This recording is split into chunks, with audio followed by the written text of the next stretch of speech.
Точно такого же, что и зеленые стекла.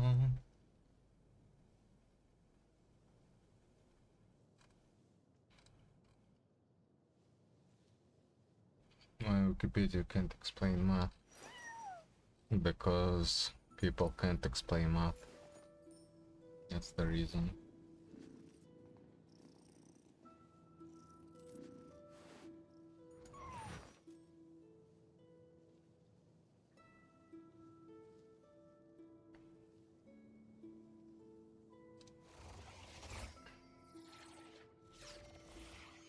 Okay, so let's just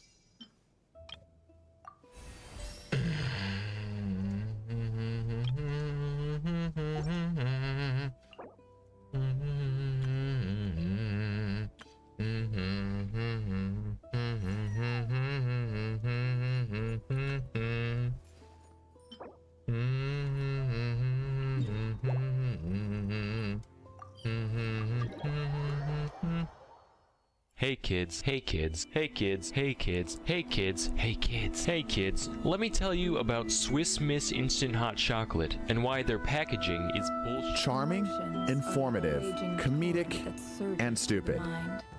More often than not, if you try to hold them back, you'll be swept away by their unstoppable force. And if you try to ignore them entirely, you'll end up tearing yourself to pieces.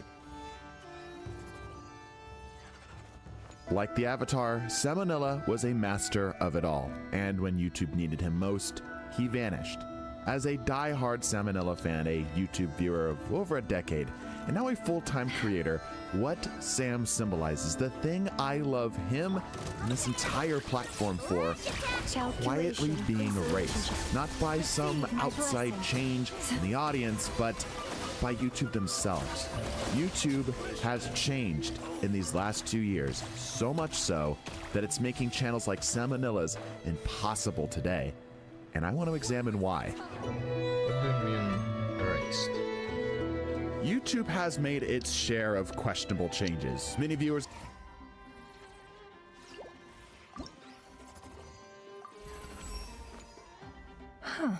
Interesting. Good.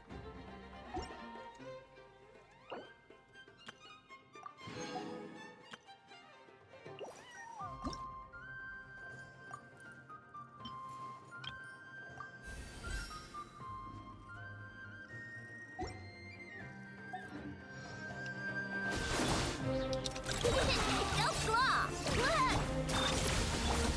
Branch into song.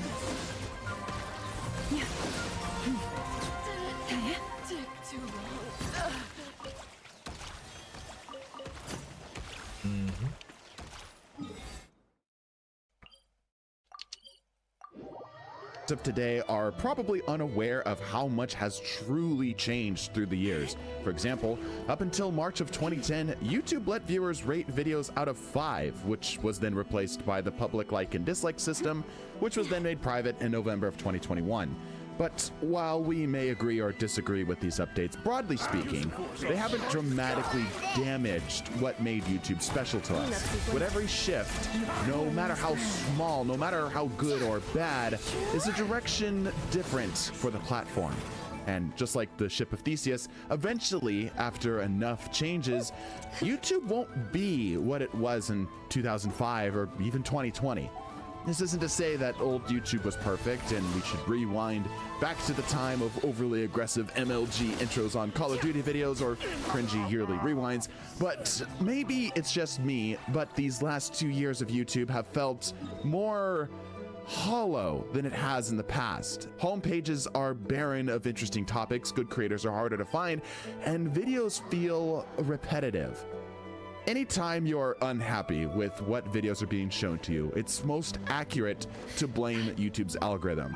What we have today is much different than in the past, and oftentimes what the algorithm likes, for lack of a better word, determines the time period of YouTube. The original algorithm focused way too much on subscriptions, and then somewhere in 2010 it focused on just creator recognition, and now we live in what some have coined modern YouTube.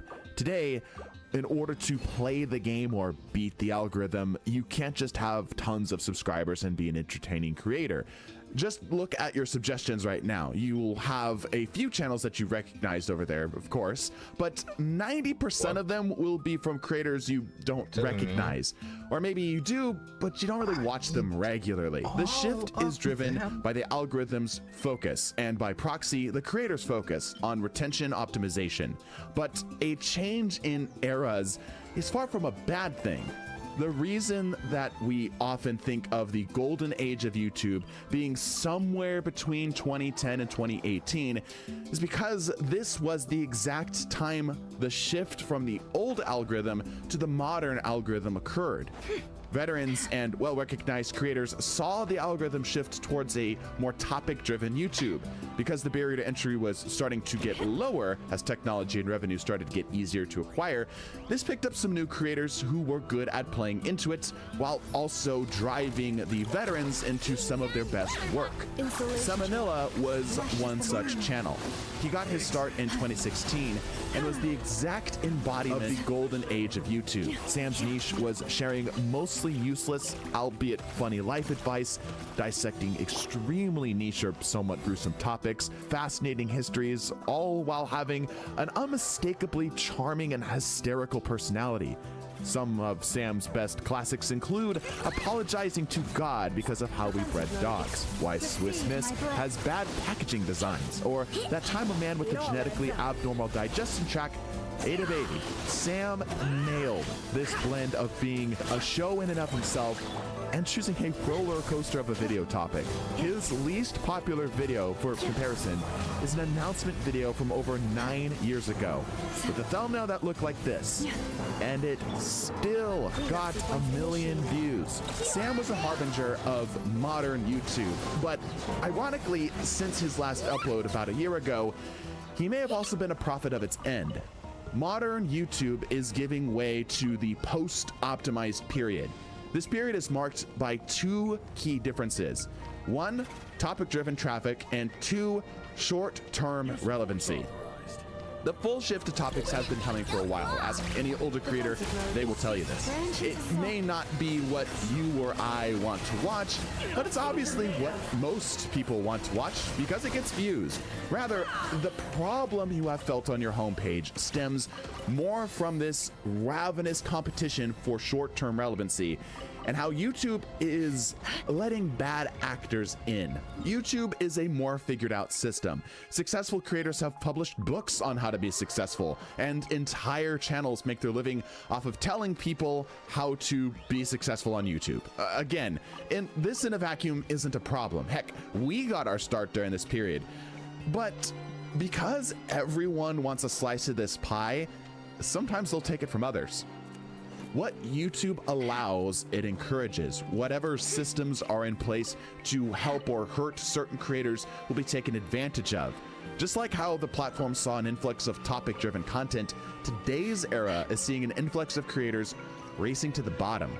Anytime someone likes a channel, there will be those who use it as their own inspiration.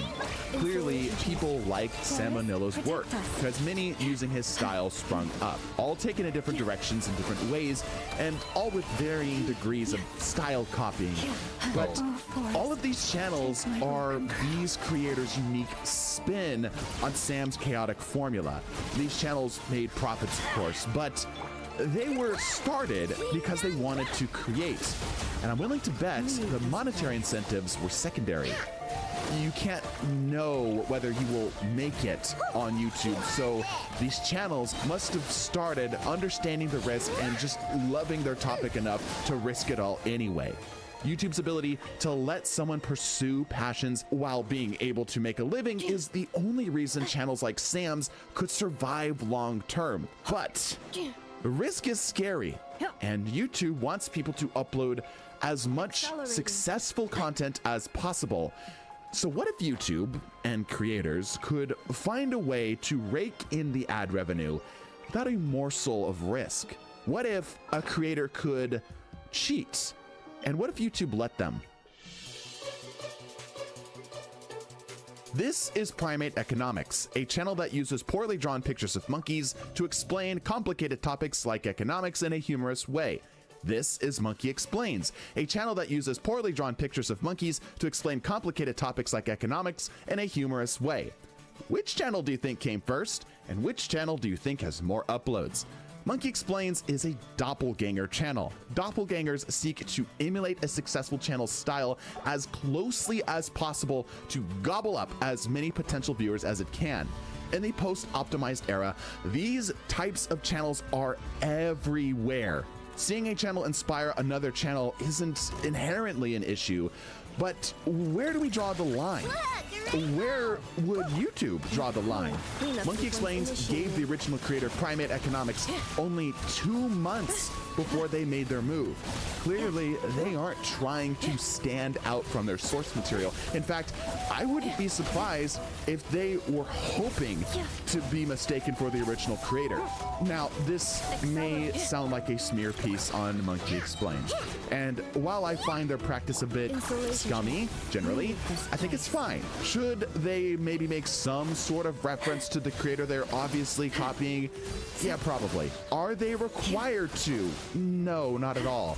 Humans are very originally unoriginal. One of my favorite pieces of wisdom is that there is nothing new under the sun. But we still have standards, don't we? If Monkey Explains went a bit too far into the realm of plagiarism, we would have a problem, would we not? You might already dislike this practice, but YouTube clearly doesn't mind, and this is where the problems emerge. Every inspired channel we have seen so far has varying degrees of plagiarism or inspiration. Sam spawned a small army of people who wanted to be like him, and it's possible he kickstarted this entire trend, even down to the monkeys. But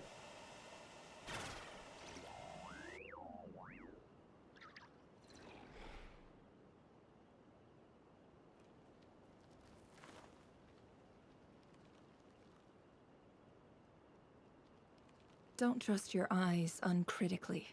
People only see what they want to, so don't be your own fool.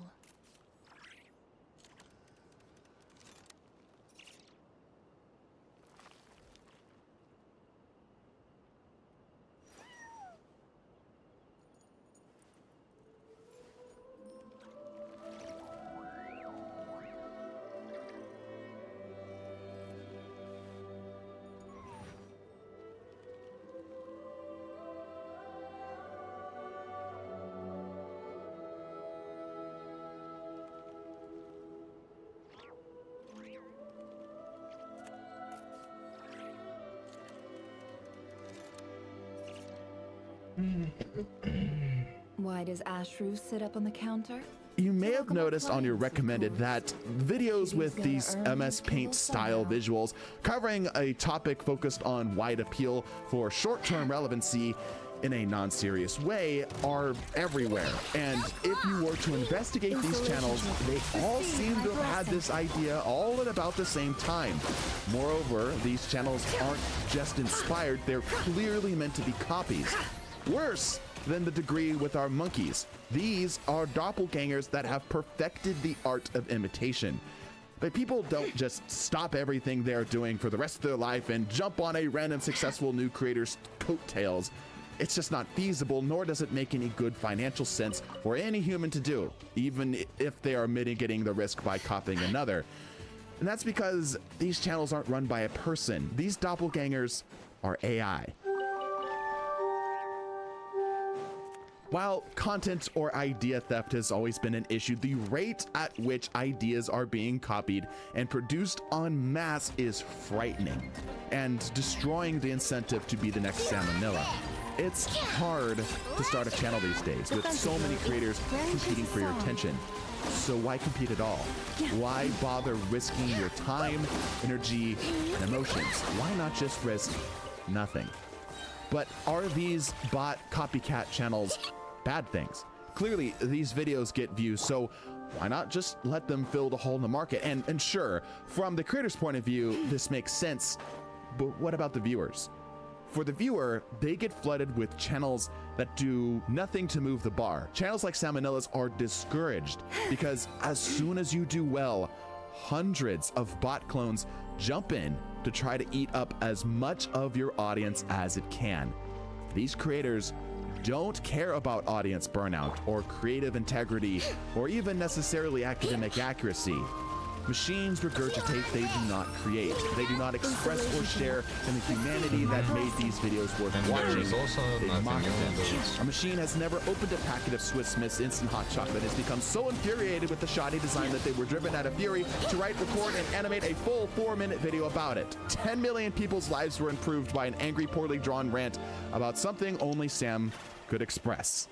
To be clear, this isn't a pure anti-AI video. This is an anti-plagiarism video, of which AI just so happens to be very good at in all the wrong ways. In the past, people still had to work to create. And in this process of creation, inevitably, the fingerprints of the creator would shine through.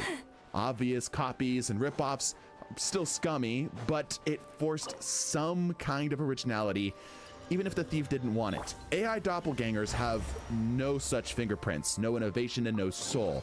They consume to looks know like and it's worth a regurgitate pretty without sum. understanding, drowning viewers in Relax. Your secret's safe with me.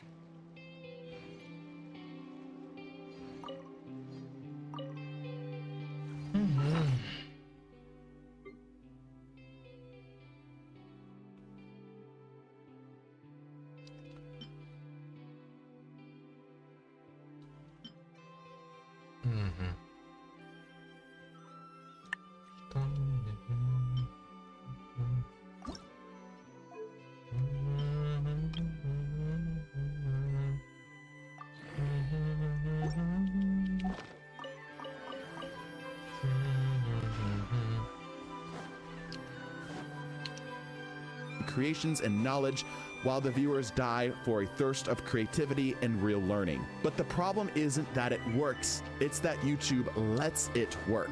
Thus, the bar is never set higher, and instead it's a race to the bottom. It's a competition not for quality, but for quantity. It's optimized and weaponized slop. Instead of asking, what's the best video I can make? The question is quickly becoming, what's the easiest video I can make? This inevitably harms the original creators that set these parasites into their feeding frenzy to begin with, because you may want to watch one video of a poorly drawn stick figure ranting about Swiss Miss. I guarantee you aren't going to watch two. Everyone borrows ideas, but the speed, scale, and resemblance of these stolen works is not anything YouTube or the viewers were prepared for. So, why doesn't YouTube do anything about them? Well, they kind of don't want to. YouTube's rules dictate that AI-generated content must have labels on them, but they will do nothing if the creator rides right up to the line and stops, generating everything except for what they can be flagged for. Likewise, YouTube has no rules against content farms that create legally original work, even if it's from a stolen source. From YouTube's point of view, these doppelganger channels are good things. If YouTube didn't like them, there would be rules in place to shut them down, but there aren't. Even if these channels push it too far and their channel does get taken down, they can just go make another with very little effort. This is why your homepage feels so uninspired lately. Even if you aren't experiencing these doppelganger AI channels, you're experiencing the less optimized versions of them. True originality, like Salmonella's, is becoming a scarce resource. And my fear is that YouTube's relaxed rules towards these AI channels are indicative of something much worse on the horizon. YouTube has become addicted to AI. It loves it. It has added a new AI feature to some area of the platform every 6 months. Its speed of overhauling every system with something AI is to the point where in 5 years, I can absolutely see them trying to outright replace certain easy to emulate creators like Sam's. Don't believe me? Right now, at the bottom of the video, next to that shiny subscribe button that you should probably press for your health and safety, you can see an ask button that lets you summarize what this video is about. Regardless of the quality of that summary, who's this for? I can tell that creators would rather have you ask them or watch their video to get the answers and not ask a bot. But even before YouTube rolled out this feature, they gave creators the inspiration tab. This tab scrapes all of the creator's recent works to suggest video ideas. These suggestions have no regard or understanding for the creator's vision for the channel, their work, art style, or preferences. If I were to take one of these suggestions in full, this would have been a Destiny video. That's not happening. They even give you an AI-generated thumbnail that, of course, looks awful. I don't think anyone is expecting these features to be perfect, but again, who is this for? Who benefits from removing the mind that created the channel? The point of creation is to struggle, is to make mistakes, is to be imperfect, and in Sam's case, maybe a little chaotic. That's what YouTube got famous for to begin with. Stupid videos made by stupid people that let us share in each other's stupidity. I came to watch YouTube, not ItTube. I don't want artificial intelligence.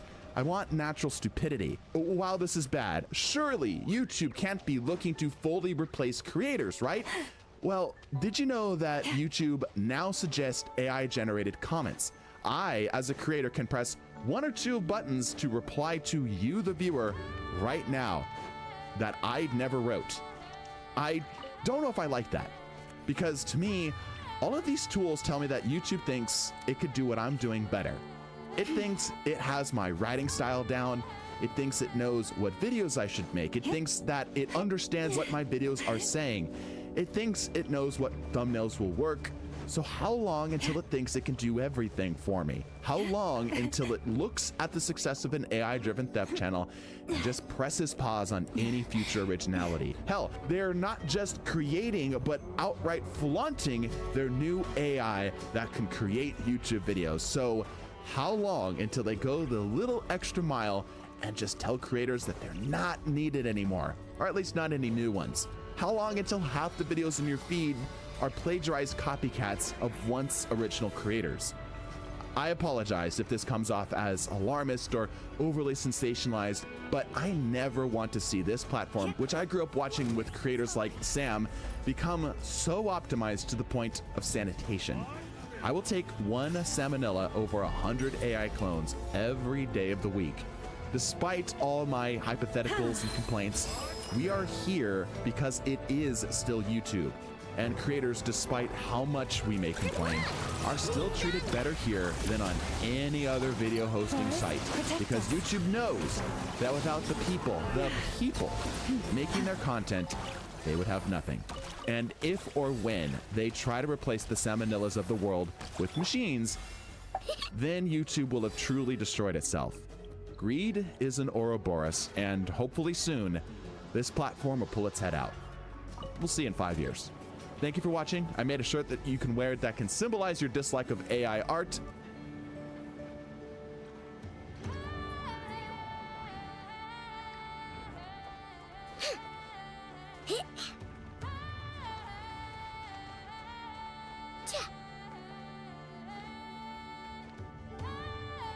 Looks like we're in for a tough fight. Why isn't it working?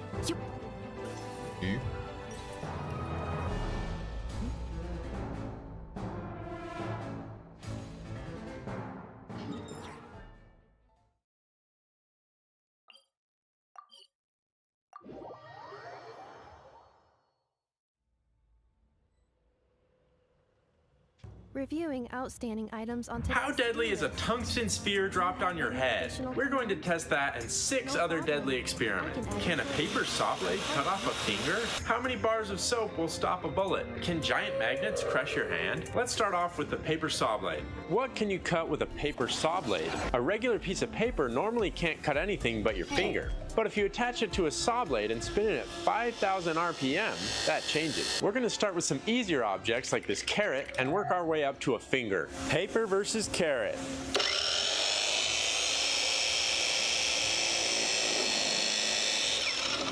Super easy. Thank you. Let's step it up a notch with a much bigger item, an apple. Will it go all the way through? There's only one way to find out.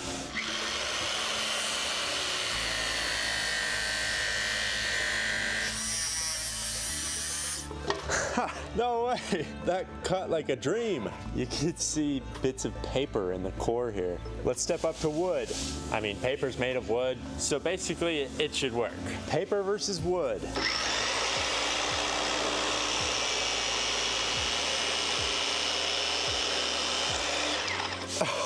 I can't believe that worked. It got so hot it burned the wood, but look how smooth it is.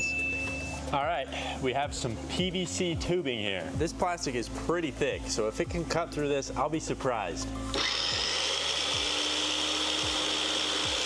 No way. It's working. Oh, it's shredding the paper though. That made a mess. Swap to a new blade. Take two.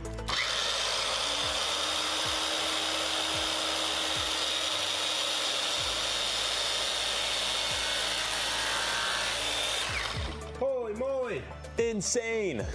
I am shocked that worked so well. It does look like it burned a little bit. The blade itself is rather burned, and so is the PVC pipe. I think the first time I just got a little off, and then it just kind of spiraled out of control. But the second time it was mounted better, and so it just worked. Ew, look at all the crap on the saw. I think it's a mixture of paper and apple bits.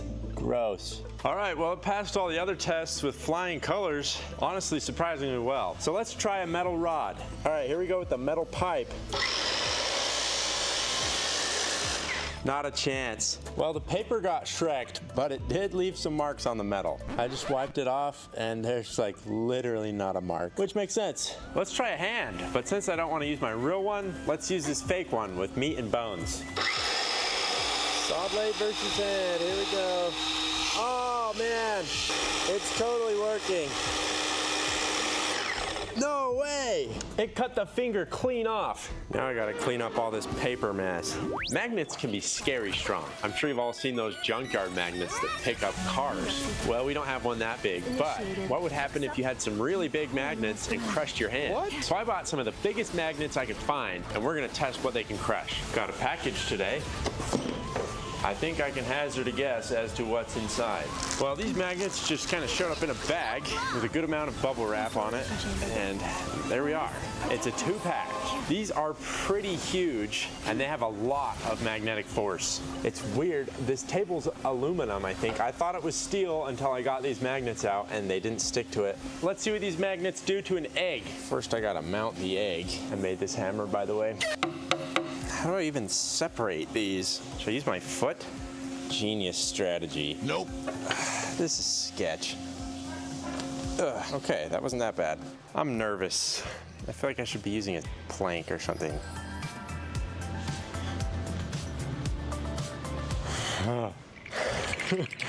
Can go at any moment. Oh!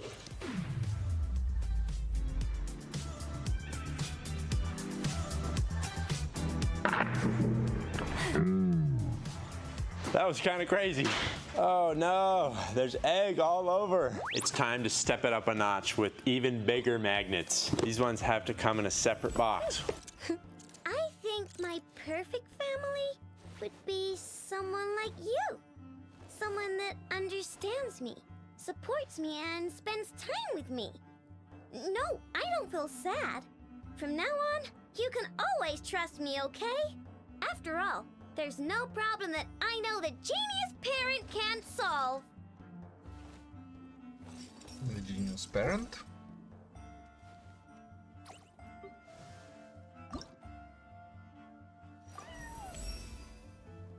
A grain of truth. A mere drop in the ocean.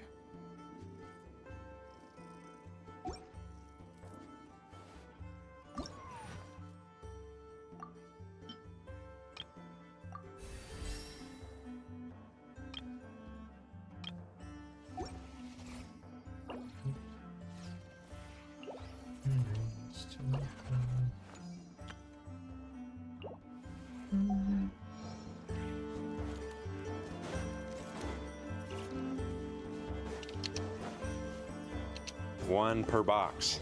Watch this. That's crazy. Let's take a look inside, shall we? It comes in a cage. Ooh, There it is. This is 2 inches by 2 inches by 1 inch. So I think it'll be about twice as strong as these ones. I'm not gonna get it anywhere near for obvious reasons. There they are for reference. We can get them closer in editing. But I think you can tell just how much chunkier these are. It's time to test the hand. I'm thinking first we try the fingers and then maybe the palm. If it can smash the palm, I'll be terrified of these magnets. Are they resisting each other? Okay, that's backwards. That's...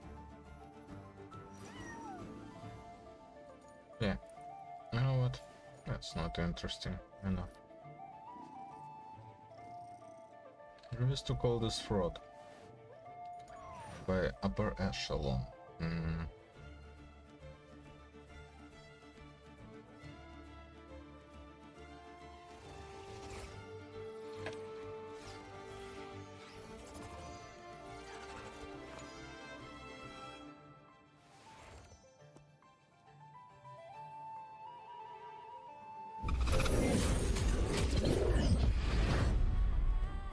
This video is brought to you by Surfshark. Stick around.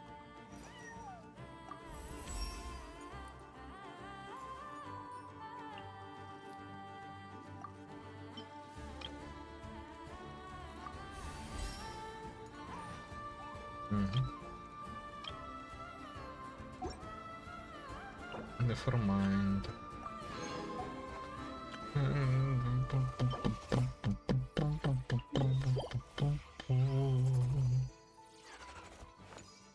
I need to fight this one 3 times. Alright. But in order to fight him 3 times, I need how much? More than I currently have. Around to hear more about the special offer they're providing to the entire upper echelon community. Real estate is a game of perception. Actually, sales in general is a game of perception. Typically, you polish the car before you sell it, or clean the couch before looking for a buyer.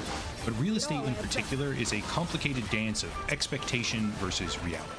Over the decades, all sorts of different techniques have been employed. Some of the more common ones include things like wide-angle lenses, or fisheye lenses sometimes, which manipulate the captured image to make spaces appear larger.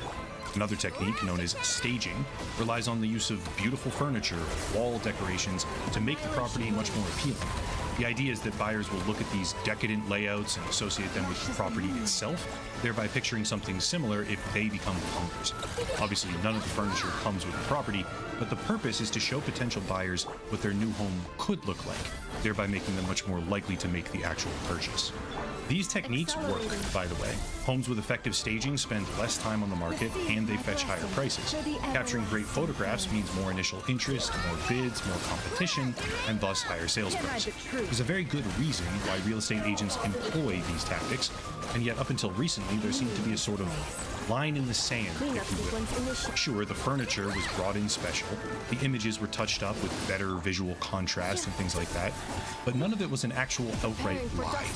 Exaggeration is probably accurate, but even the most prolific real estate agents were fundamentally still working with the property on hand, and thus they were selling something legitimate.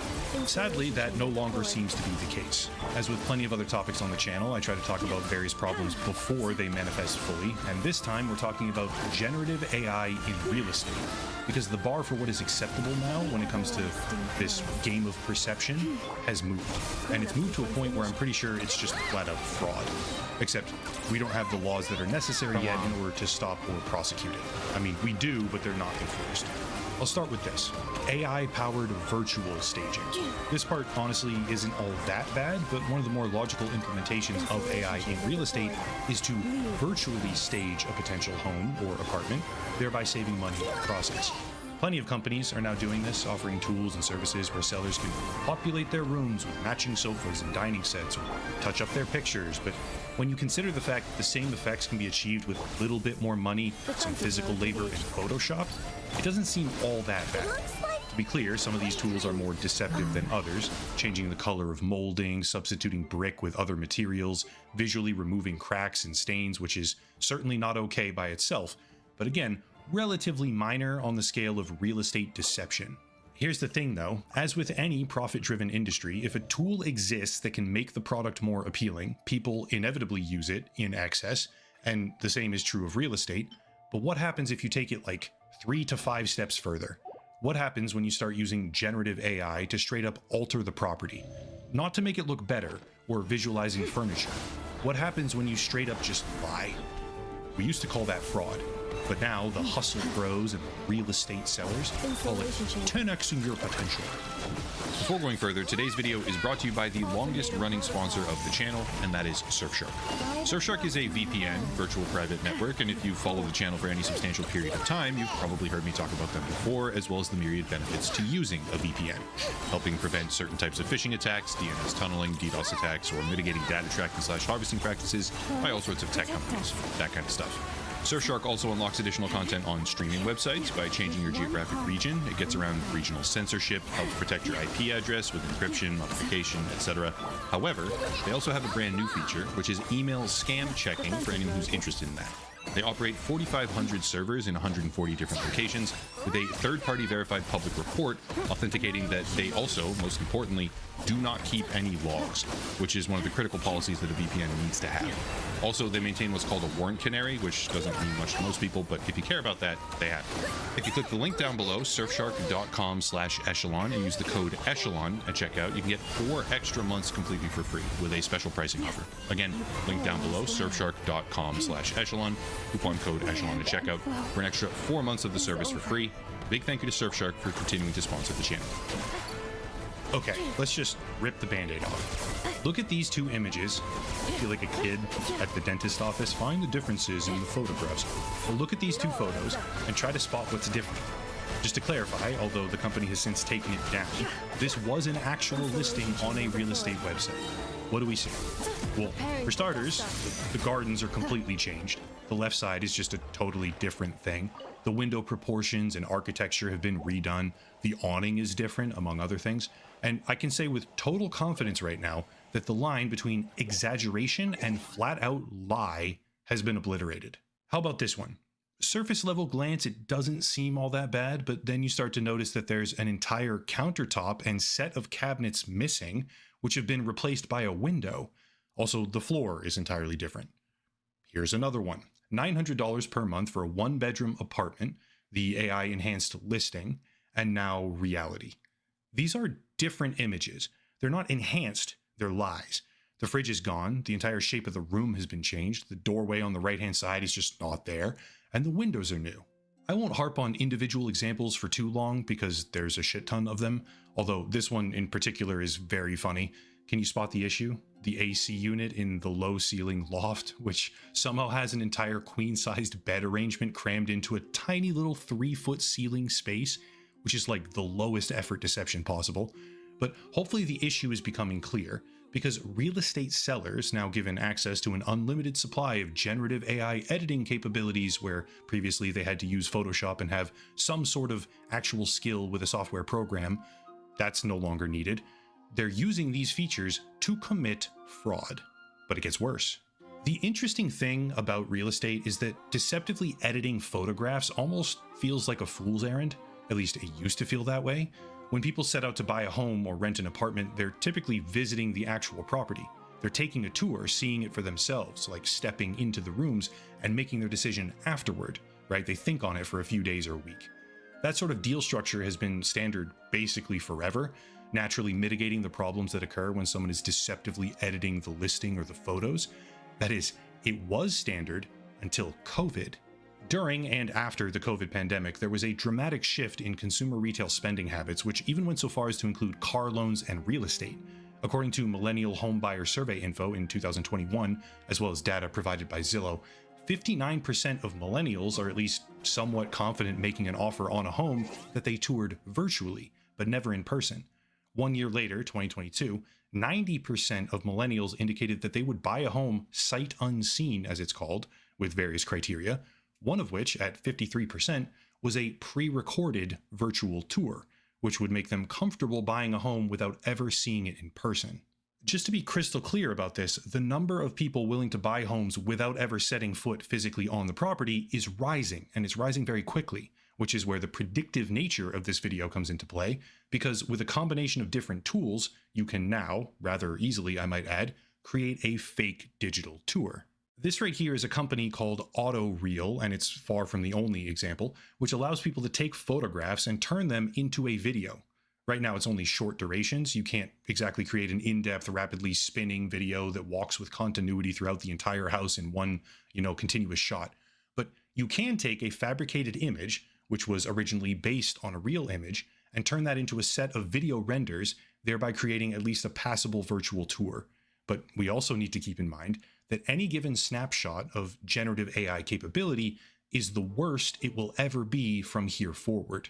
The ability for people to take an image, in this case a real estate photograph, and then animate that image into a moving context-aware video is only ever increasing.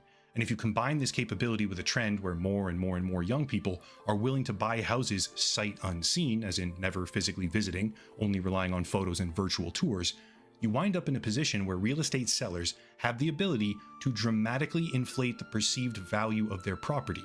First, you take a real photograph, pretty simple, then you plug it into one of the many AI editing programs.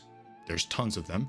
After that, even if the entire structure of the room is now different, which obviously happens, you turn that photograph, which conveniently no longer has the scuff marks or the stains or the holes in the door frame and has a completely different countertop variation. You turn that photograph into a virtual tour, and then you put up a listing that has a genuine chance of attracting a buyer who will then commit themselves to the purchase without ever setting foot on the property. Obviously, that's the most extreme case. It is, but we also need to consider the fact that people take days off of work in order to drive out and look at different properties.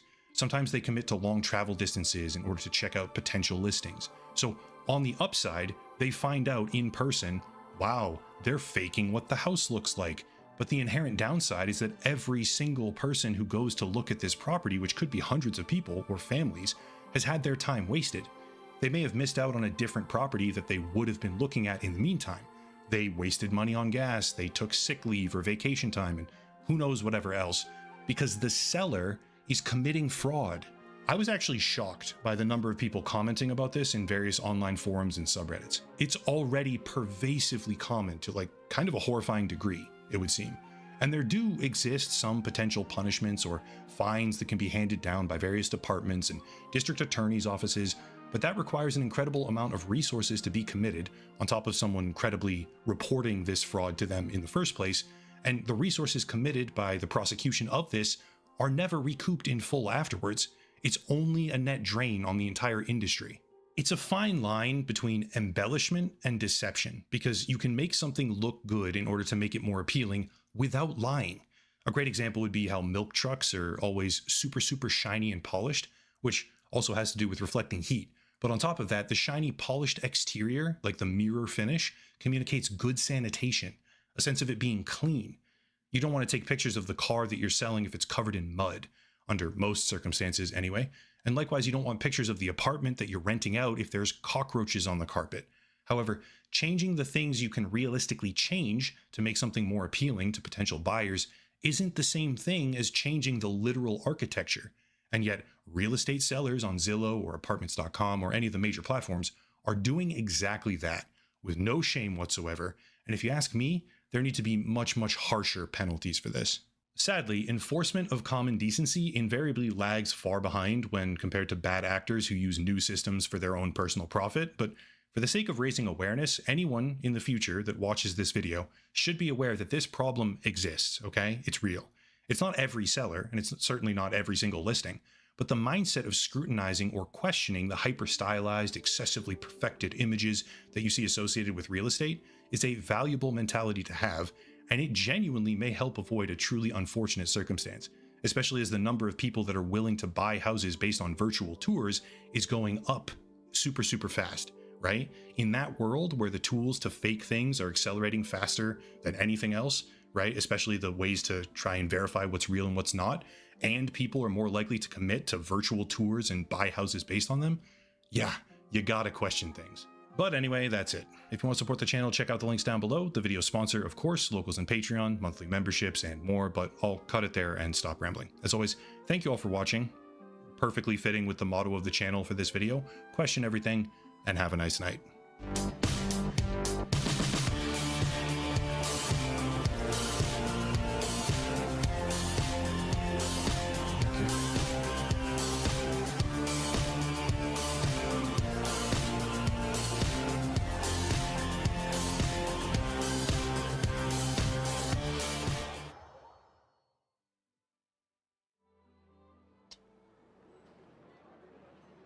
Okay, that's whatever.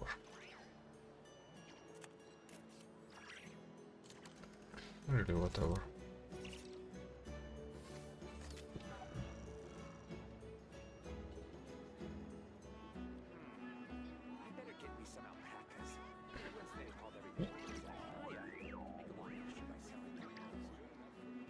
This land holds nothing but promise for adventurers from all walks of life. Wouldn't you agree? Don't want to watch this video. Kinda confused police AI cameras by Turner81. For the last few years, us humans have had to count fingers and toes to catch out AI. But today I'm going to see if we can turn the tables and make police AI do the counting. Cleanup sequence in progress. Based on data from past So recently in my state, the police have rolled out the latest in AI-based road safety cameras to catch people using their mobile phone while driving. These cameras can see deep into your car day or night, with the AI not only able to detect and report people using their phone while they are driving,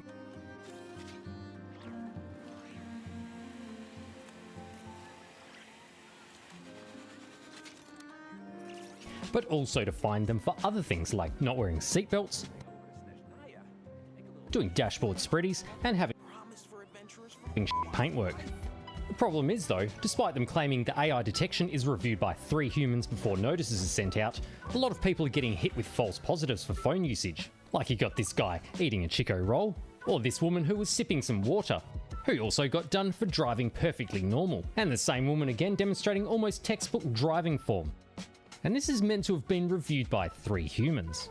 So if holding a hat, your wallet, or a fuel receipt is enough to land you in court, what is this new AI policing tech going to mean for my long-planned business idea of making human arm car phone holders? Let's find out if humans are in the loop with some challenges that would be detectable by a human reviewer, or if we are leaving our policing up to our new AI overlords. Now, don't get me wrong, I'm all for road safety and getting people off their phones, especially with people doing dumb stuff like this. And seriously, who the f puts a baby on their lap while driving? Like, can you imagine the airbags going off in a crash? That's going to send the baby right back up your clacker where it came from.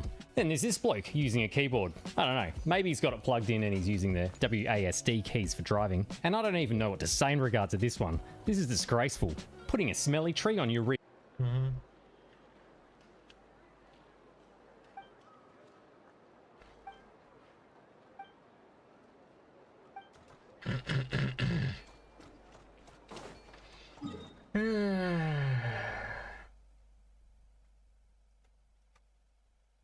Vision mirror is obviously an infringement of Regulation 263 of the WA Road Traffic Code 2000. Drivers to have uninterrupted and undistracted views, etc.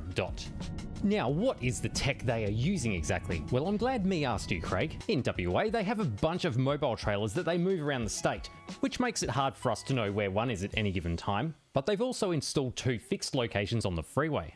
Now, I think I've gone through these before, but not paid too much attention to them. But I think one is right there. That's one of the fixed installations. You can see the cameras along the bottom there. But I think we should head out tonight and see how it works. But also, free bit of wood. Definitely adding that to the collection. So I'm heading out at night because I want to try and see it operating in infrared using this old mini DV camera that has a night view option, which I actually used to film my first cat repellent video. But also going at night time because the traffic gets pretty shit in the day. I've pulled up and there's one of them just there. It looks like any of the other signage gantries you'd see on the freeway, but with this one, if we switch to infrared, there you go. It's flashing more than my wife did when she was getting out of the public swimming pool the other week. Looking more closely at the footage, it looks like it takes 3 images, maybe 4 of each car. But if that is the case, it's going to be dealing with a lot of images per day, so the AI system must be built in to filter out what it thinks are seatbelt and mobile phone offences, and then just uploads them somewhere where they may or may not be reviewed by 3 people before fines get sent out in the mail. To make this a fair test, we need to get a rough idea of what their camera sees. On hand, I do have this cheap pan-tilt zoom camera, which works day and night. So if we mount that to the roof of the shed, get it connected, let it do its little camera boot up dance, then we just need to bring in a car. And I reckon that camera angle looks pretty consistent with the images we've seen. Then if we just wait for nighttime, we can switch it over to infrared to see how it looks. Well, I can actually see how much fuel is left in a red jerry can. That's pretty cool. But panning back to the car, I reckon that matches quite well. I thought it would be pretty funny to do a pass inverted, but I can't really afford to lose my license at the moment, or die. And then I lost all my credit cards down the side of the seat. But this has given me a good idea of the position of the hand holder, which will go about here. So let's go build a human hand. Now we're not going to just use some kind of fake looking Halloween hand from eBay. I want this to be an anatomically perfect replica of my own hand and arm. So having a quick look online, apparently the right way to do this would be to buy a bag of alginate to produce a cast of my arm. But we don't do things properly on this channel because it's more fun. Plus, if I end up with a $1,000 fine, I really have to be cheap about this. So I am going to try and use the traditional ancient method of casting plaster, where you use plaster to make both the mold and then the final casting. And the good thing about this, plaster of Paris will actually work out way cheaper for the whole process. And lucky for me, years ago I accidentally ordered this 20-kilogram bag of plaster. Pasta is a different thing apparently. I don't know if it's still good because they reckon casting plaster only lasts for about a year on the shelf. But when in doubt, punch it out. I thought I'd start with a quick test batch to see if it still works. To vibrate the bubbles out, I figured using a massage gun would be a nice way to cheat, which worked pretty good. I then chucked a soda can in there to see if it would take a good casting impression of the can. While that was setting, I also wanted to test out the traditional way of giving plaster strength, which is by using Hessian. I already had some on hand, which I normally provide as bedding when my in-laws stay with us. Using this, I'm going to dive straight in and try and do a test cast on my skin. I mixed up some more Stoner's porridge and basically just started pasting it on the big toe of my hand. Then we can start wrapping it in Hessian while mashing more plaster in. Which was all way more difficult than I thought it would be. Oh, nah, it's too mushy. I thought I'd check on the soda can mold, which should be a walk in the park. And that is a f***ing mess too. I probably should have realised the can would have a huge air bubble under it as I pressed it down. So far, at least we know the plaster is good and has a shelf life that is way longer than what it says on the bag. Having mastered the note aspect of this, I reckon we step it up a notch and combine both techniques into one and see if we can take a detailed impression of this old bottle. I thought I might have better luck if I mixed up the plaster in a tray to soak the Hessian better. Slapping that onto the bottle, I reckon this time we've got it. I kept layering it up until I had something that I was confident to remove. Just a grown man trying to put a vintage bottle in a wet nappy. I left it to set for an amount of time I'd be comfortable having something like this on my arm, and then removed its shell. And that is looking a bit better, still lots of dry bits. I almost feel like fiberglass is actually easier to work with than plaster, but where it has taken an impression, it's not looking too bad. Kristen saw my frustration and stepped in and said, yeah, I actually have some plaster bandages specifically for doing that. I haven't personally used these myself before, but I do remember having them applied to my leg once. So it doesn't fit the random requirement I placed on myself of using traditional techniques only, but it's going to be much easier. It kind of reminds me of a QR code. I almost had the phone convinced. Alright, I reckon we just jump in and do it. So the mold is going to be done in a way that's a bit like a clamshell made of two halves. So I've marked my arm in two halves in a way that I reckon will close together. I'm going to use a piece of plastic, the size of my phone, to hold my hand in the right phone holding pose while the plaster's going on. I've then just started wetting it and slapping that shit on. So I did some mass numbers, and it turns out when casting your own hand, it leaves you with only one other hand to do the procedure itself, which made it a bit tricky. I just kept layering them on piece by piece up to the lines that I drew on my arm. But this stuff goes on quite well and is already starting to firm up nicely. I've really concentrated on making sure I got the wet plaster right into all the little nooks and crannies. I kept layering them on all the way up my arm while it started to set, and it didn't take too long until I couldn't let go of the plastic surrogate phone, so it should be a firm fit for my real phone. But with it all set, I could then pull it out, which was surprisingly sharp. I didn't sand the edges of it. Oh, it's scratched.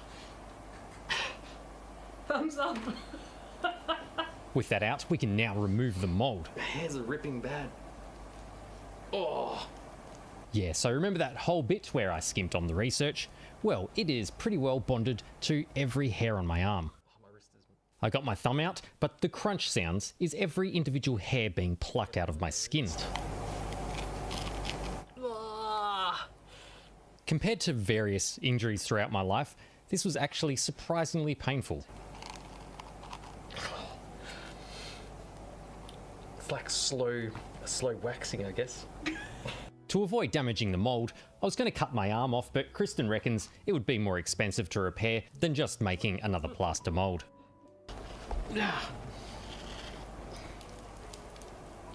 I paused the camera for a little bit to reconsider my life decisions, and then recommitted to a final effort of ripping the cast off. And there you go, we have half of the shell complete with most of my arm hair in it, and you can still see our QR code from earlier. Now we just need to clean up the rough edges of the mould and sand them smooth so it doesn't stick to the next half, and that is looking really good. If my goal is to convert myself into a crustacean, as for making a plaster mould, I'm really not sure yet. So to stop the next half of the mould sticking to this one, I'm going to put some petroleum jelly around the edges. And so I don't trap all the hairs on my arm again, I'm going to smother it on there as well. But I've just realised applying wet plaster on this side is going to be tricky.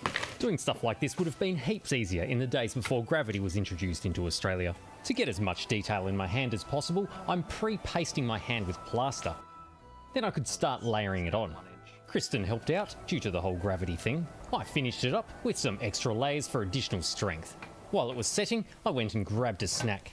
And now I understand why hospitals leave the hand exposed when they do an arm cast. With that set, it's now just an easy case of removing the final half of the mould, which didn't seem to be giving the slightest hint of movement. It was glued tight. It's not budging. Let me know when you've started. I'm not gonna lie. At this point, I had a cold sweat come over me, realising there was an actual possibility I may end up needing to go to ER to have my arm removed from this thick block of bullshit. I feel like they'll probably be curious why I cast my entire arm and hand in a grip position, and I feel like, because I'm doing a commentary on road safety, isn't a good response. I thought about trying to use a box cutter to get it started, but for some reason Kristen took it off me and put it away on a high shelf. I stuck a steel ruler down there to see what was going on, and it seems like the petroleum jelly did absolutely nothing. After a fair amount of work, we finally managed to get a gap going.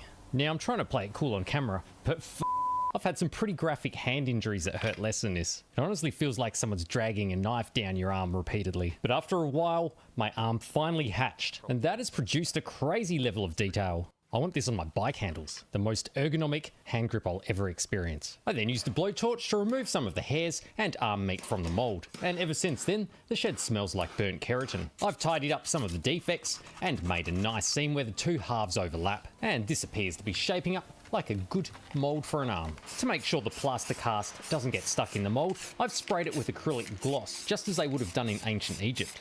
I then got thinking about how the final cast will be removed without getting destroyed, because it won't be made out of flexible Craig meat. I think the back half will peel away fine, but this front section will be gripped tight by the solid plaster version of myself.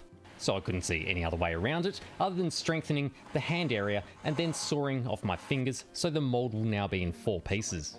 Finally, I got coating the insides with some petroleum jelly, which left paintbrush pubes everywhere. But then I could tape and glue all the segments together, ready for pouring. Then the last thing I needed was some aluminium bones to go inside the arm. This will give it some extra strength and allow us to mount it securely in the car. To prepare it for the pour, I stood it up in a bucket with some polystyrene jammed in there, which seems to do the trick. For mixing up the plaster, I'm not exactly sure what the volume of my arm is, so I just went with the shitload measuring cup.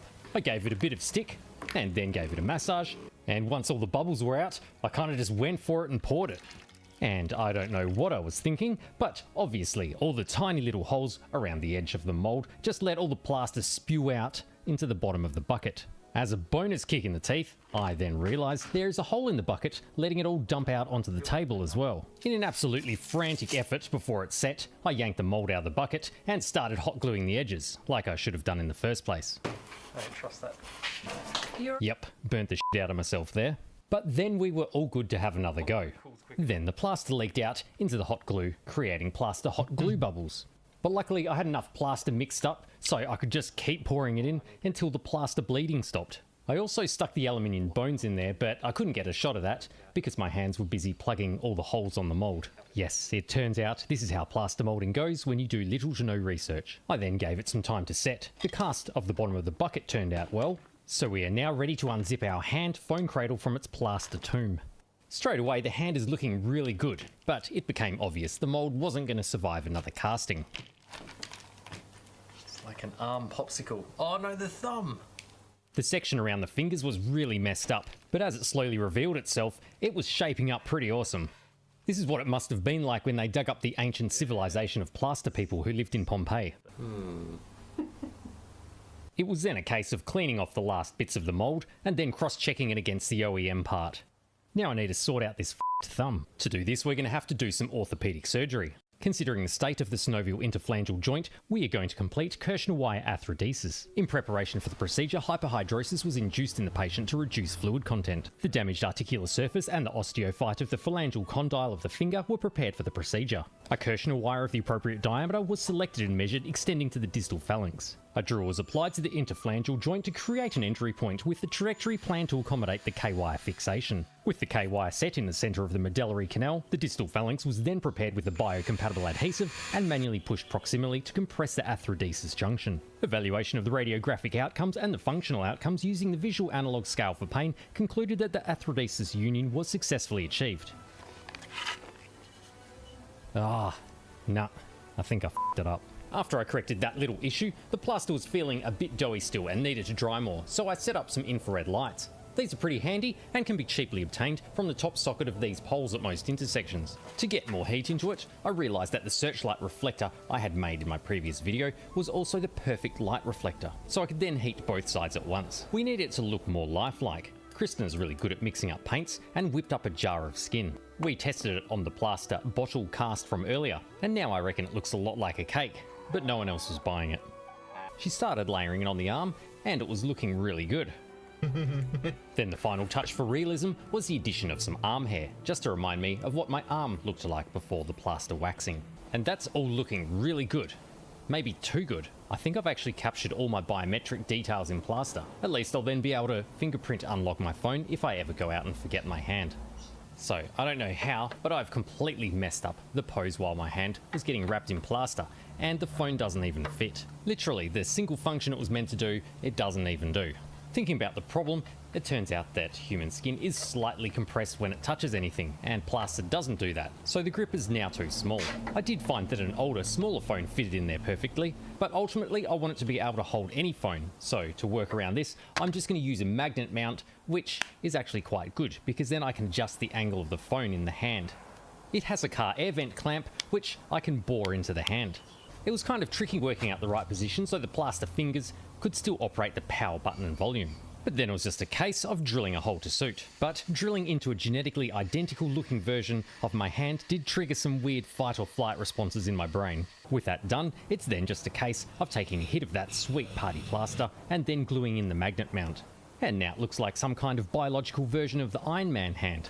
We can now attach a car to this disembodied arm. Now in working out the position, it looks like there are some rules to consider with the use of phone cradles, the main one being that it doesn't visually obstruct your view of the road, which makes sense, especially when I see people who pretty much have their phone set up like this.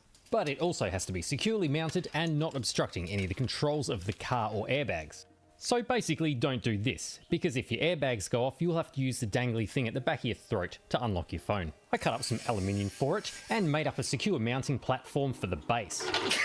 A bit of a twist and a couple of bolts and we have ourselves a cannibal popsicle. The YouTube algorithm is going to be really confused about what this video is about. I'm going to drill and bolt this into the center console. When doing this, make sure there are some wires where you're drilling, as the copper will protect the drill from damaging the carpet underneath. Alright, the bottom will be secure, but I don't really want to drill the dashboard for the top. But luckily this car comes with this cool tangerine holder. Using a piece of plastic, which I obtained from a larger piece of plastic, my thought is I can slot this into the dashboard for stability, which completely did not work because it's as flimsy as my ability to get videos out on time. As a stronger alternative, I then remembered there are these holes in the stereo which are normally used to top up the car's audio fluid. A bit of rod in there will make a great anchor point, so I drilled a hole in there and gave my arm some disturbing acupuncture, then a spot of glue. Then we can put that there and pivot the arm spike into the stereo and tighten up the bolts. As strong as. Plus it doesn't illegally interfere with any of the controls of the car like the steering, the difficulty selector or the replay lever. I just need to tickle the elbow to change the volume, but I have lost tangerine function.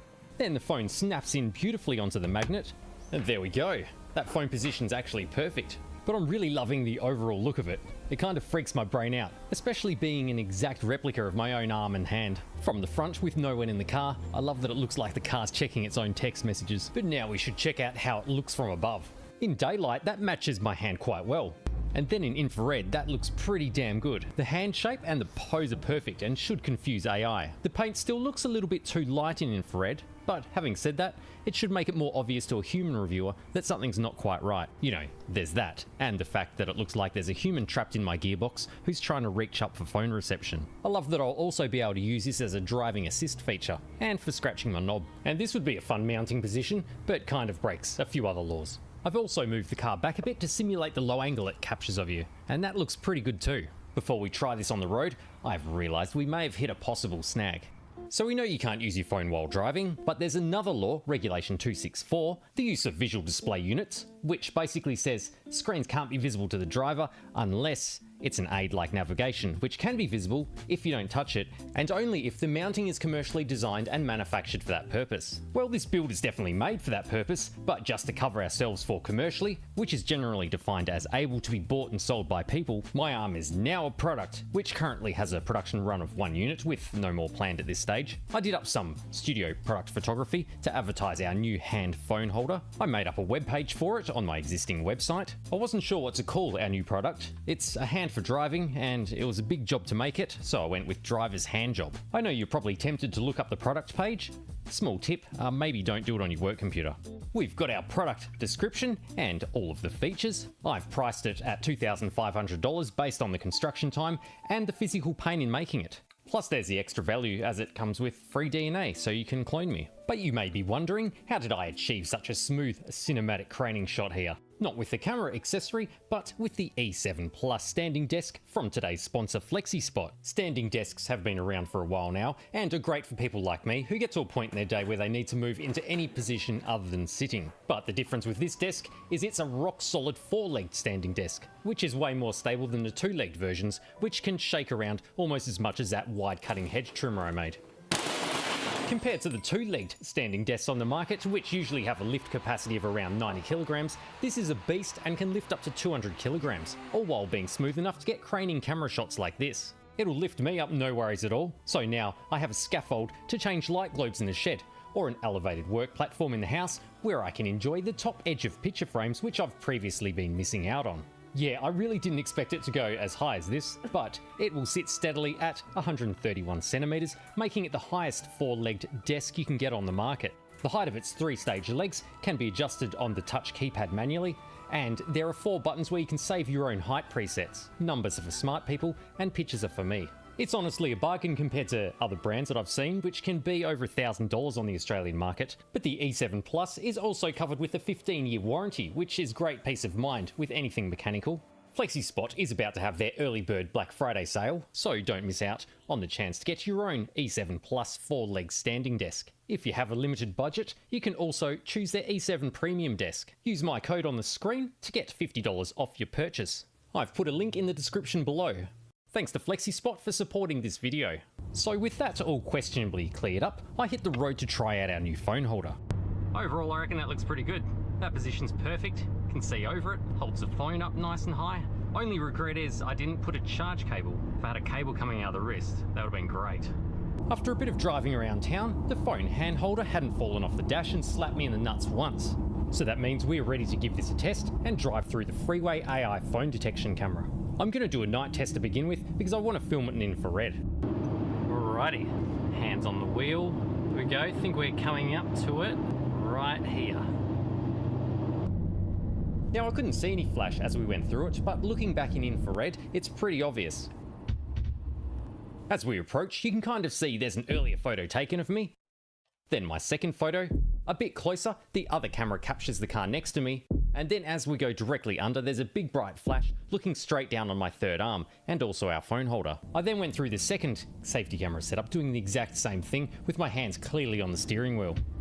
So we have 2 tests in the bag. I didn't want to do too many tests back to back because it might not be an accurate test if the same bloke gets flagged over and over. But I did go back a few days later and went through during the day, which I didn't get a chance to video, but I've recreated with my amazing CGI skills.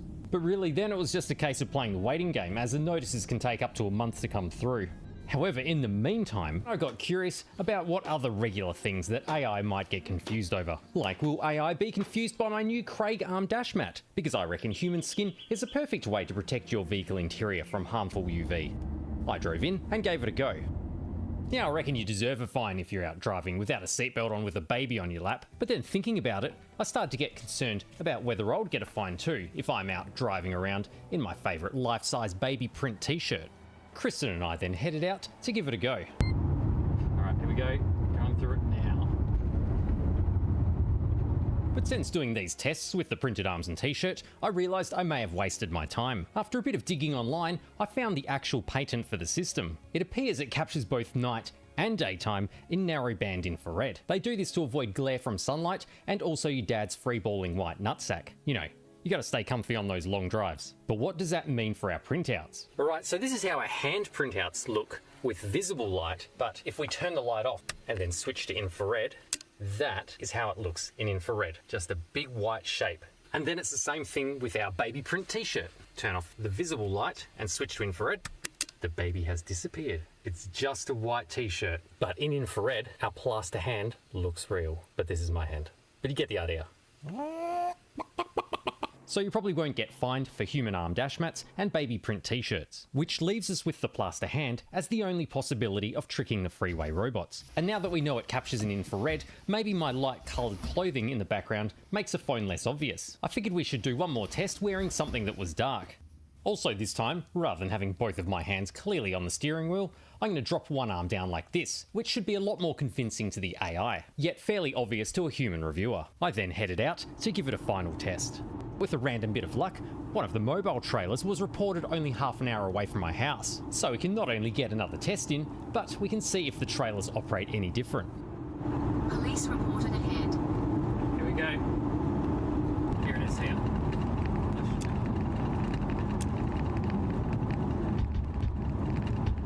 There we go, multiple shots captured of the hand phone holder. So the trailer really sneaks up on you on a country road at night, but in infrared you can just see it flickering in the distance. So I thought we're done with our photo booth experience for the night, but then like a shark revealing itself from the murky water, there was another trailer. They bloody double trailered me. Thinking about it, it makes sense because the mobile trailers don't have sensors in the road. So they're using two trailers to measure the time gap to see what speed people are doing. But I thought it was a good opportunity to take the hand phone holder down and loop back around and get some more footage. And having a look in slow motion, you get an idea of how many images it captures. There's the first one to get the license plate, then there's a second one of the driver's face, and then there's a third one that's looking down into the car. And then a final one of the back of the car, in case you've hit the cruise control, climbed out the window onto the back of the car, and you're riding it Yoda style. So what happened? Well, what an adventure we've had. We learned ancient plaster techniques, a bit of orthopedic surgery, and that slow and sustained hair removal is way more painful than I ever imagined. But we also did something about cameras or some shit. So at the time of finishing this video, I'm yet to receive anything in the mail. So we're left with a few possibilities. The first one is maybe the AI didn't even detect me, maybe because the hand holder just was never obvious enough in the shot. The second possibility, it did detect me but humans reviewed it, possibly because of the bad press recently, but that would mean the system does actually work. Possibility number 3, maybe our first more obvious tests were detected by the AI, but a human reviewer then flagged my number plate as always double check this dickhead because he keeps trying to wind up the safety cameras, which would make all of my later tests void. Or the fourth possibility, nothing's arrived yet because it's only been about 3 weeks and there's a $1,000 fine on its way or court appearance where I'm going to have to try and explain what my driver's handjob is. I will update you all if anything comes through in the future, but for now, if you enjoyed this video, be sure to subscribe. Always a big thanks to my Patreons, and I'll catch you all next time. So have a look at these jumpers. Have a guess which one is black. They're all black. So it turns out in infrared, I only own one piece of clothing that is actually black.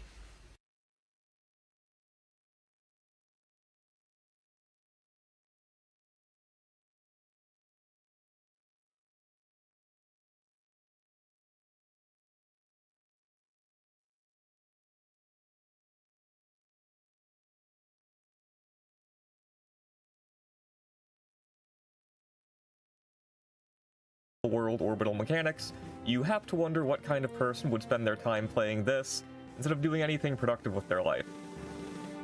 Ah, that's right. Anyways, lately I've been thinking that KSP is just too easy, so I decided to make it harder. Specifically, I'll be playing on career mode with all the difficulty options turned up to the max. Well, almost all of them, For the sake of my own sanity, I'll be allowing quick saves as well as a few other tweaks to make sure I can actually beat the game before the sun explodes. But don't worry, you'll see that this challenge will still push my skills to the absolute limit. The goal here is simple: plant a flag on every possible planet and moon in the Kerbolar system. And who knows, we might even learn something along the way. Welcome to Kerbal Space Program Expert Mode. Oh, and I should also mention that I have a handful of mods installed. They're mostly for visuals and quality of life, so everything you're about to see should be possible in stock KSP. But if you actually plan on playing this game in 2025, I'd recommend all of these. Now on to the actual game. In the beginning, the universe was created. This made a lot of people very angry and has been widely regarded as a bad move. Starting out, you'll notice that my space program is, in technical terms, broke as fuck. Before I can do anything else, I'll need to find a way of getting some funds. I could ask for a loan, but that requires reputation, which I am similarly in short supply of. This, of course, is the work of my first few difficulty settings. Starting funds, science, and reputation are all set to their minimum, and rewards for all three are limited to 10% of their normal values. Needless to say, this will be a consistent problem. There is one way to obtain some starting cash, though. I head over to Mission Control and accept some contracts to gather science from Kerbin and escape the atmosphere. Not that I'm actually able to do that last one yet, but the advance payments provide enough of a capital investment to afford a basic command pod. I'll name it the Kit, load up Jebediah, and roll it out to the launch pad. There, I can have Jeb take a crew report, then get out and contemplate the state of things for my first 2 science experiments. Once he's back on board, I can recover the kit to bring home 0.4 science points. Completing the contract, along with a few world-first milestones, netted me over 3,000 funds to play around with. Now that I can actually afford more than one part, I'll take a contract to launch my first vessel into the air. In the VAB, I upgrade the kit with a solid rocket booster, some fins for stability, and the all-important Mystery Goo experiment. Also, a parachute might come in handy. With that, the kit too is ready for launch. 5, 4, 3, 2, 1. Liftoff. We have a liftoff. Once Jeb is hurtling through the air, I can take a crew report and Mystery Goo observation while flying over Kerbin, then deploy the parachute.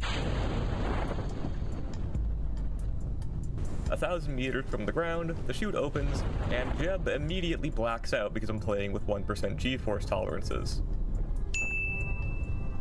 Luckily, he wakes up just in time to land on the shores for some more science. The command pod can normally only store 1 crew report at a time, but by getting Jeb on EVA, right-clicking the pod and clicking Take Data, I can free it up for another report.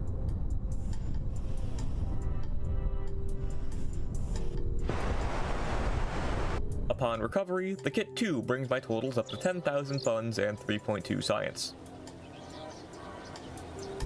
I could use a bit more science though, so I'll send Valentina to get some from the desert launch site. It goes much the same as the previous mission. I get another crew report and goo observation in the air, pop the chute, and land out in the middle of the desert. While she's there, Valentina does a high jump to grab an EVA report from flight. Good job, Val. All this fun in the sun gets me up to 5 science, which is enough to research Engineering 101 in the tech tree, unlocking the TD-12 decoupler and thermometer experiment. I'll put these to use building the Kit 3, featuring a 2-stage booster which should hopefully be enough to reach the upper atmosphere. The launch goes about as well as I could hope for. Once Jeb is in the stratosphere, I run the experiments, then drop the second stage and arm the parachute. One sudden deceleration later, the Kit 3 splashes down off the coast of the KSC. I try to get an EVA report while jumping over the water here, but other than showcasing Jeb's diving skills, nothing much is accomplished. Despite this, the mission rakes in another 3.6 science points. And now we return to Valentina, who I have take the Kit 3 back to the desert for a spin. I try to steer for the mountains to the east to see if I can land at a new biome. 30 kilometers in the air, I grab an extra mystery report and attach the booster. On the way down, I notice some strange structures in the foothills, but don't have much time to investigate before Val pulls 7 Gs and decides to take a nap for a little while.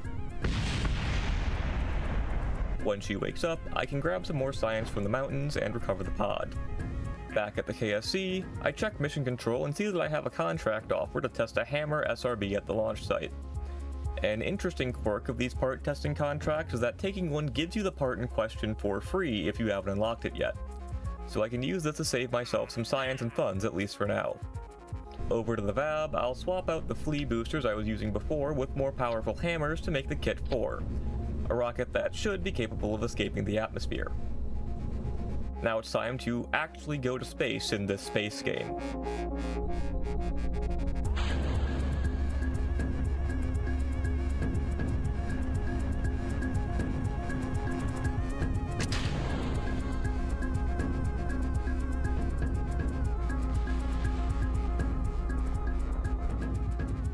The ascent nearly causes him to black out, but as the Kit 4 passes an altitude of 70 kilometers, Jebediah Kerman becomes the first Kerbal to reach space.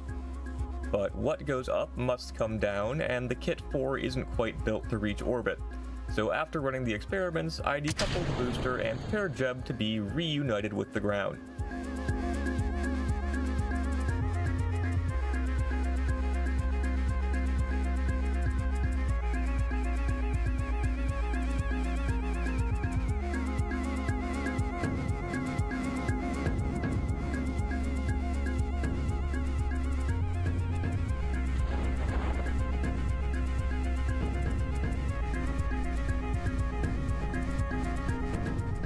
I tried to aim my landing towards the grasslands biome to the west of the KSC, but I overshot it a bit, and the pod splashes down in the ocean instead.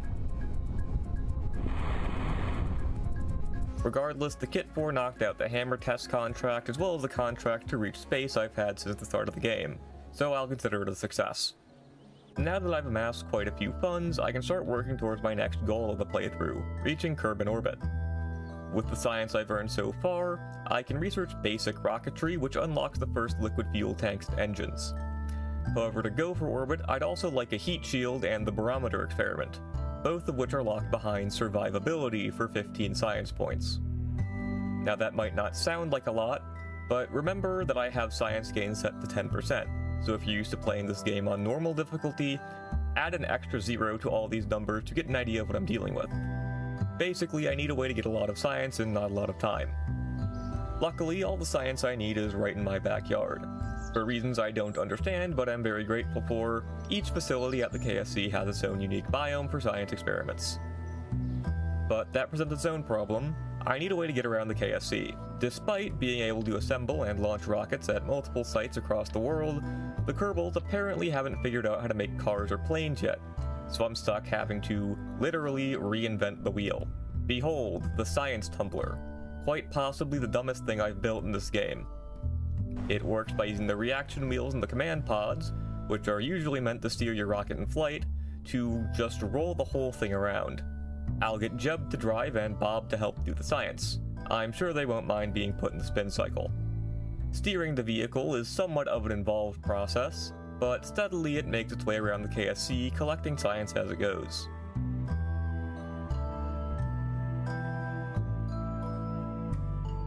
You might have known about each KSC facility having its own biome, but did you know that some of the individual buildings also have separate biomes? I assume you're meant to land on top of them, but rolling up to the side worked well enough for me.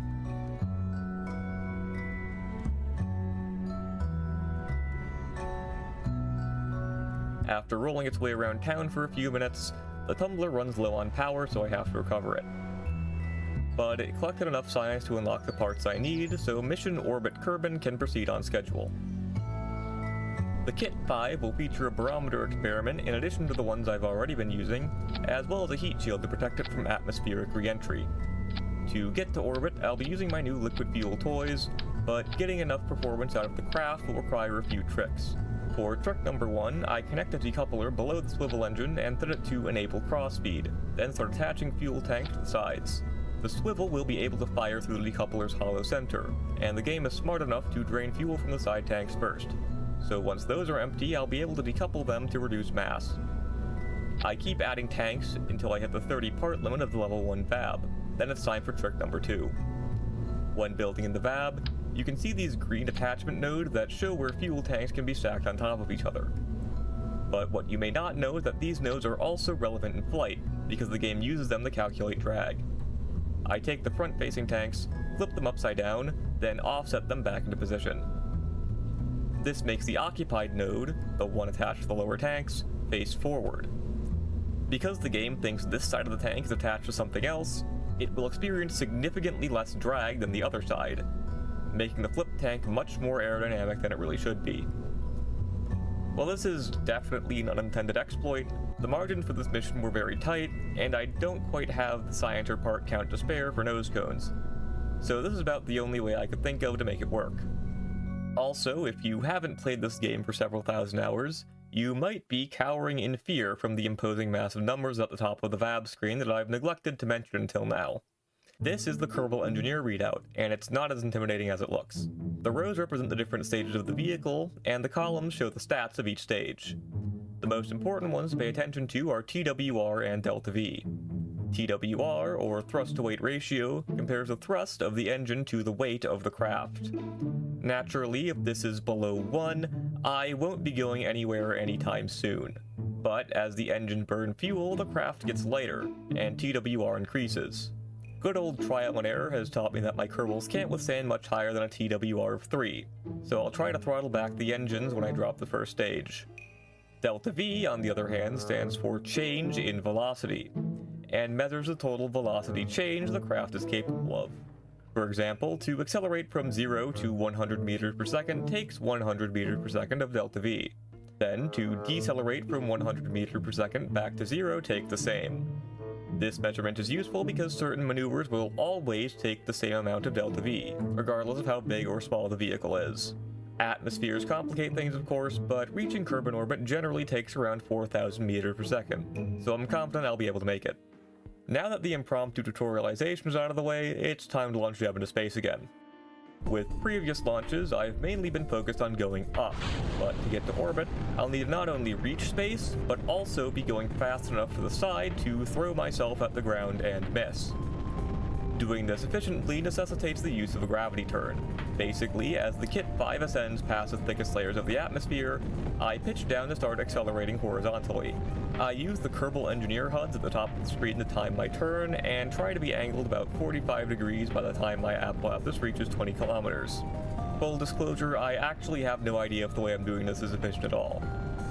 I throttle back the engine when the TWR gets a bit too high for my liking, and drop the drop tanks when the first stage runs out of delta V.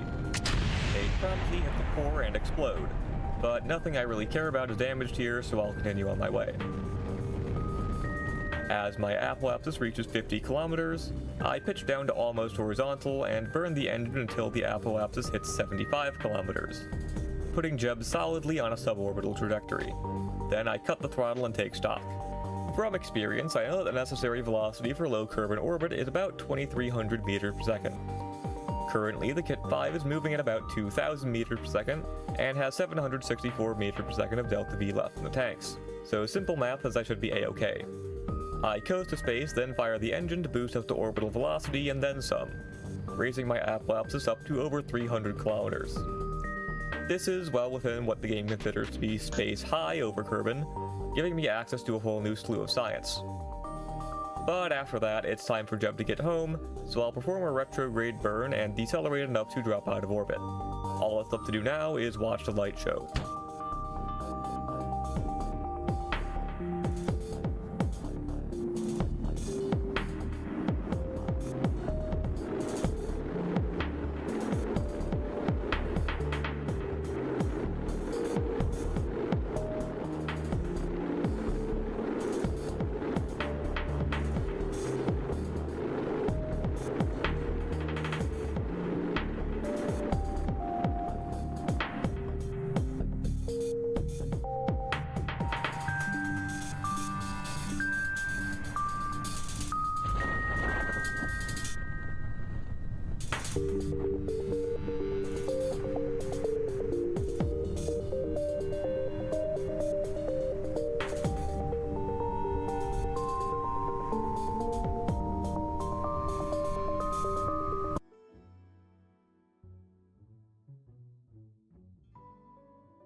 Let's meet tonight's contestant.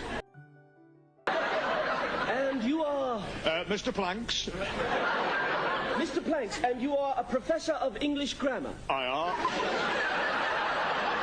He are indeed. Start the clock, and your first question. Can you give me the name of the standard unit of electrical power? What? A what? Correct. The famous comic actor was Mr. Will... Hey? Mr. Will Hay, correct.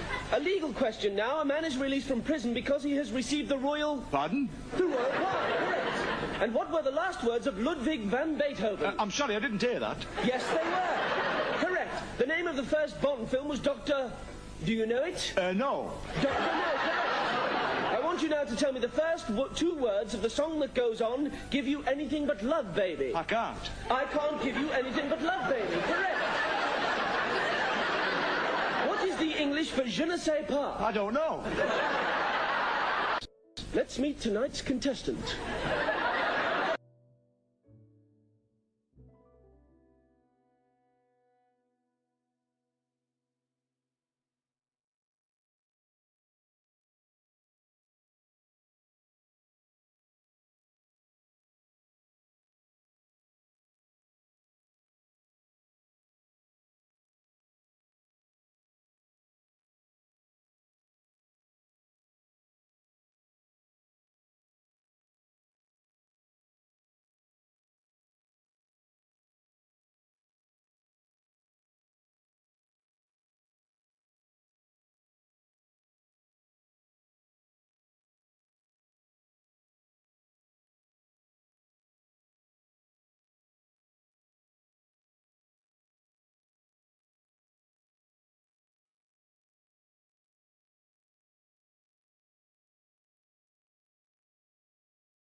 Ad Astra.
Hello, beautiful people, and welcome.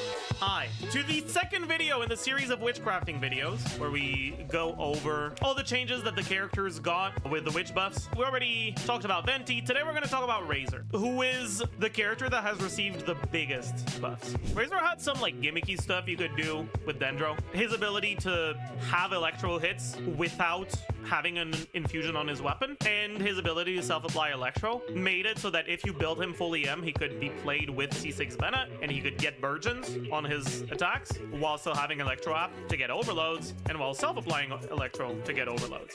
Like, there was some cool stuff you could do with that, but in terms of like overall strength post Natlan meta, that wasn't too good. In his like quote-unquote intended playstyle, where you don't build him full EM, you build him like for his talent damage, Razor was like really bad. He's one of the many characters whose like current best like carry build is just play Shannon on the team and pretend like Razor's doing something. And if you were to play him in his like physical role, Razor's just really bad. There's a lot of factors that go into that, and in order to understand all the factors, we need to talk about what Razor's kit currently does. Razor's normal attacks are just normal Claymore user normal attacks. They don't do anything special. He just hits 4 times. 1, 2, 3, 4. He's got pretty long end lag on N4. If you just try to keep mashing.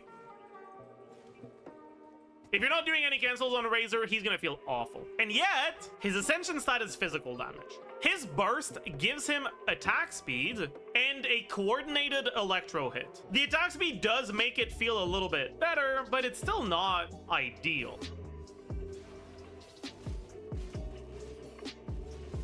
We still have the really long end lag that we do not want to go through.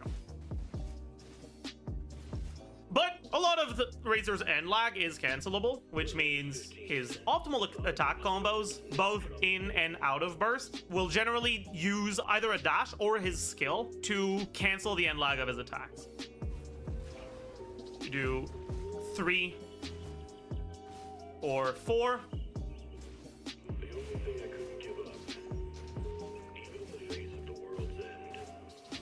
And you always either dash cancel or skill cancel.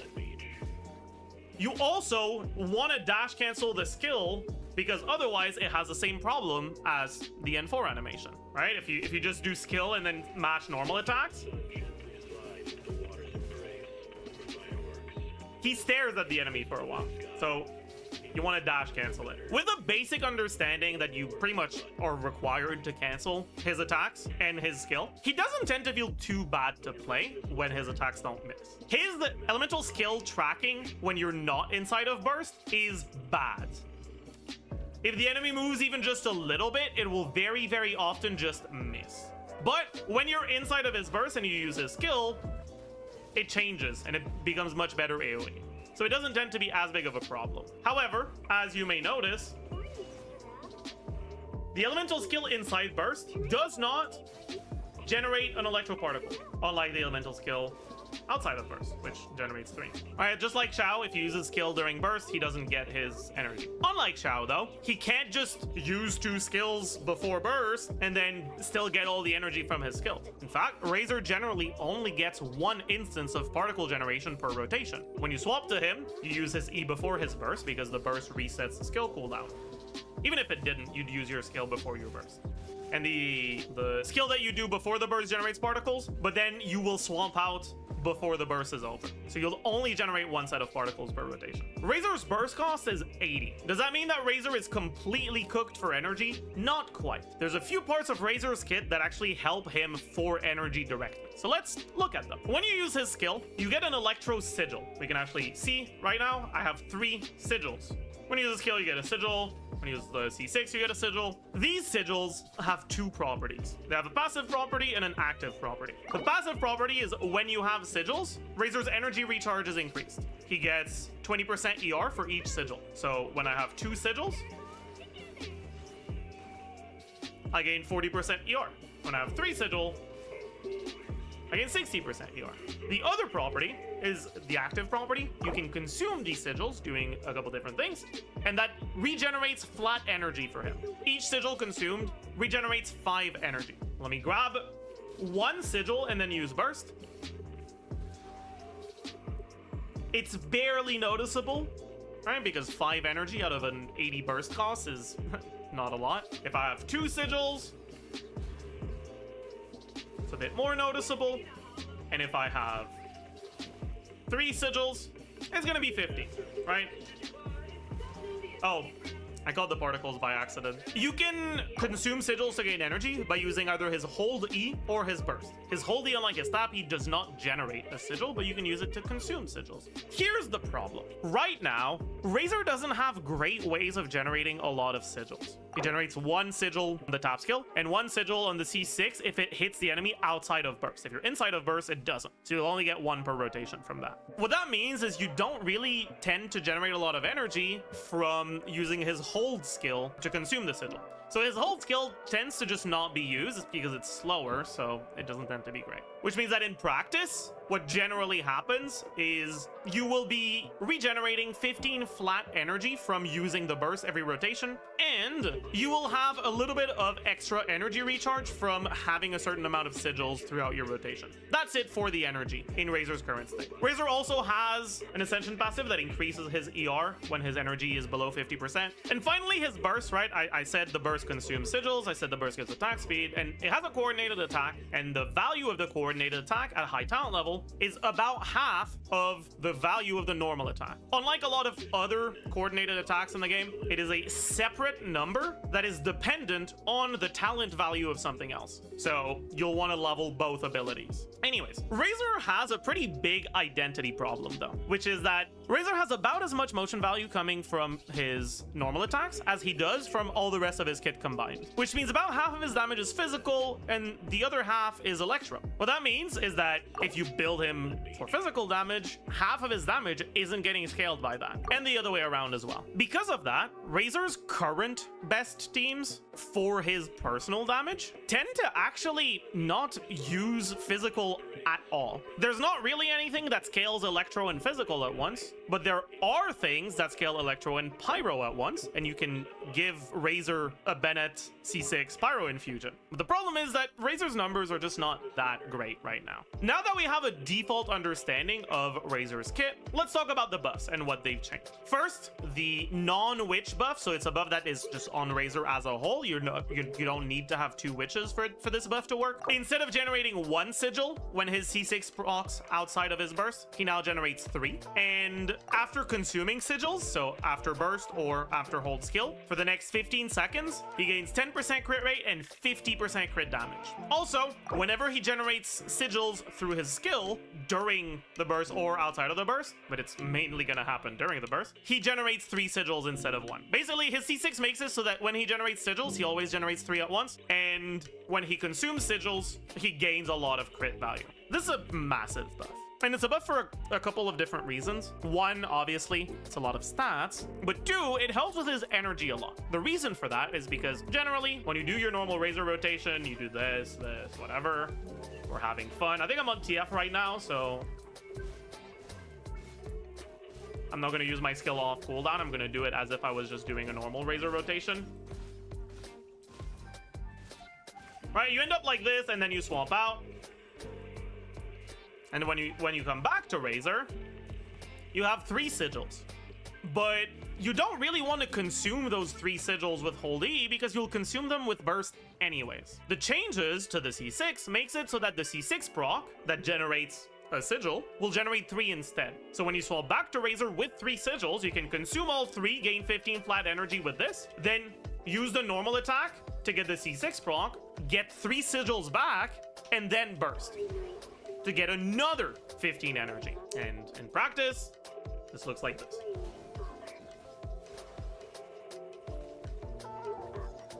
And that significantly helps his energy. But there's another thing that they're adding that it helps his energy. This part is a witch bonus, so you need to have 2 witches on the team in order to get this effect. As a reminder, for those that haven't watched the other witchcrafting video, all of these witch characters are getting special effects that are only activated when you have 2 of them on your team. 2 of the 7 witch characters. Is it 8 with Durin? Whatever. Anyways, while his burst is active, if you generate sigils while you already have sigils, you get an additional hit that deals a little bit of damage and restores energy. Without the C6, this basically doesn't happen, but with the C6 that makes it so every time you generate sigils, you get 3 in its default combos,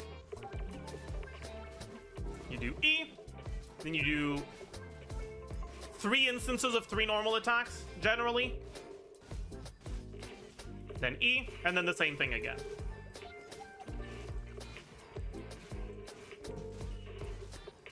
The first one doesn't get the effect, but the next 2 do, which means that it's just another 14 energy that he gets for fun. In other words, he gets basically an extra 15 energy from this, an extra 14 energy from this, but also, since he generates his electro sigils faster at the start of his uptime, just from the first E after the burst, he's going to be at 3 sigils and he'll stay there. He also has more energy recharge throughout the rotation from the passive effect of those sigils. In the current version of the game, if you use Razor in a way that maximizes his energy generation as solo Electro,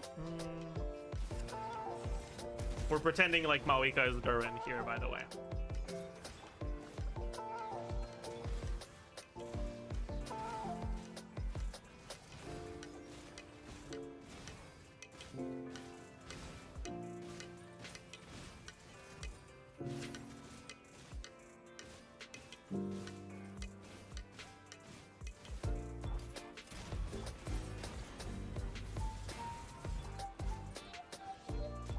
Nice, all back to him.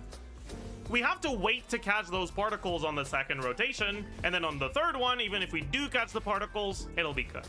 This is with about 120 ER. This means that in practice in solo Electro teams for Razor, you generally need to go ER Sands. This, by the way, is with the Chauffeur C1 giving him energy, and in a bunch of teams, even ER Sands won't be enough, and you'll need to sacrifice stats for ER in your substats. All of this to say, Razor's ER requirements basically went from like anywhere between 160 and like 230, even before looking at the extra ER from his stuff on live, to trivial with a buff. So that's the second major thing. But that's not all. Another witch effect that I haven't described yet is Razor's burst gets its damage increased by 70% motion value. Let's compile all of those changes and see how much Razor's damage is getting boosted by. First of all, energy. In the worst case scenario, you basically just remove your need for an ER Sands. Technically, you could also say you can play him in double Electro teams, and in those teams, he doesn't need ER Sands, but he does generally still need a bit of ER from substats. In the average case, though, I think it's pretty reasonable to assume that you're gaining at least 1 Sands worth of stats. If you're playing him with Bennett in that Chauveur's team, without an attack Sands, he's about at 2,900. With one, he's about 3,300. This is a pretty average outcome, but in most teams it'll be more than this. That's the first change. Next, crit multiplier, just 70% more CV on a good build for a well-built character, so past KQM just on like good builds and shit. My TF is really good. I'm on Serpent Spine, and my Razor is at 74 crit rate, 209.3 crit damage, so about 350 CV, a little bit more than that. Let's say 350. Plus 70 crit value. And finally, we have the motion value buff. Assuming he has about as much damage percent on his normal attacks and on the ult hits. This is his current approximate motion value for fairly long field time. And with the buffs, we get 70% times 18. We get 150 times 2. So the energy buff, in a fairly optimistic assumption for current Razor energy, so basically on the lower end is going to be about a 12% buff. Crit value buff is about a 25% buff. The motion value buff is about another 25% buff. And so overall, Razor's damage is being increased by about 75%.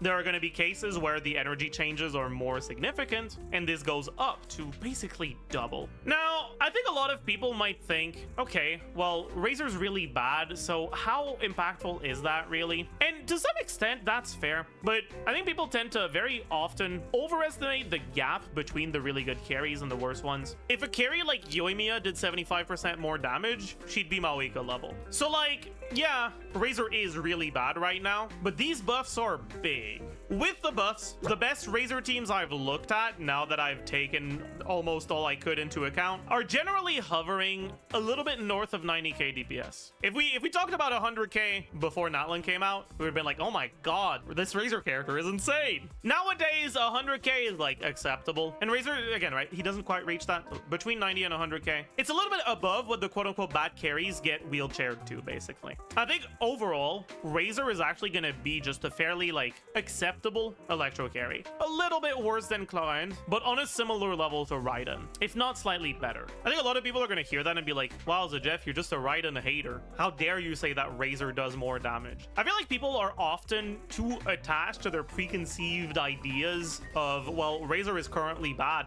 so if Razor is now better than Raiden, you're saying that Raiden is completely dog shit and worse than current Razor. But like, no, again, the Razor buffs are really, really big. The biggest problem that Razor has is constellation reliance. Razor's own constellations are really important because the energy changes are effectively only impactful if you have the 3 sigils from the C6, but also the crit multiplier is directly on the C6. So the only thing you get without Razor cons is 25% more damage, but like Razor gains more than 25% damage from C0 to C6. So post buff C0 Razor will be worse than live C6 Razor. That's dog shit, right? Like that's not very good. But on top of that, right, what I mentioned earlier about Razor's like split damage profile through the physical attacks being a fairly significant part of his damage profile is a pretty big problem if you don't have C6 Bennett. And on top of that, Chevauche's C6 does a lot for that team. So you end up in a situation where if you have your constellations on all your 4-stars, your team is at like somewhere between 90 and 100k. But if you have like C5 Razor, C5 Bennett, C5 Chevauche, it's at like 50k. It's a really, really, really large gap in between the two. Now, one thing I want to draw attention to is that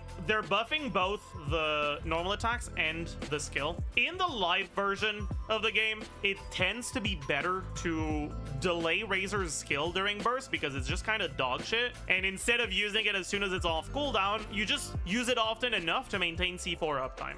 So you do this, then you do 3 attacks, then E, then 3 attacks 3 times, then E again.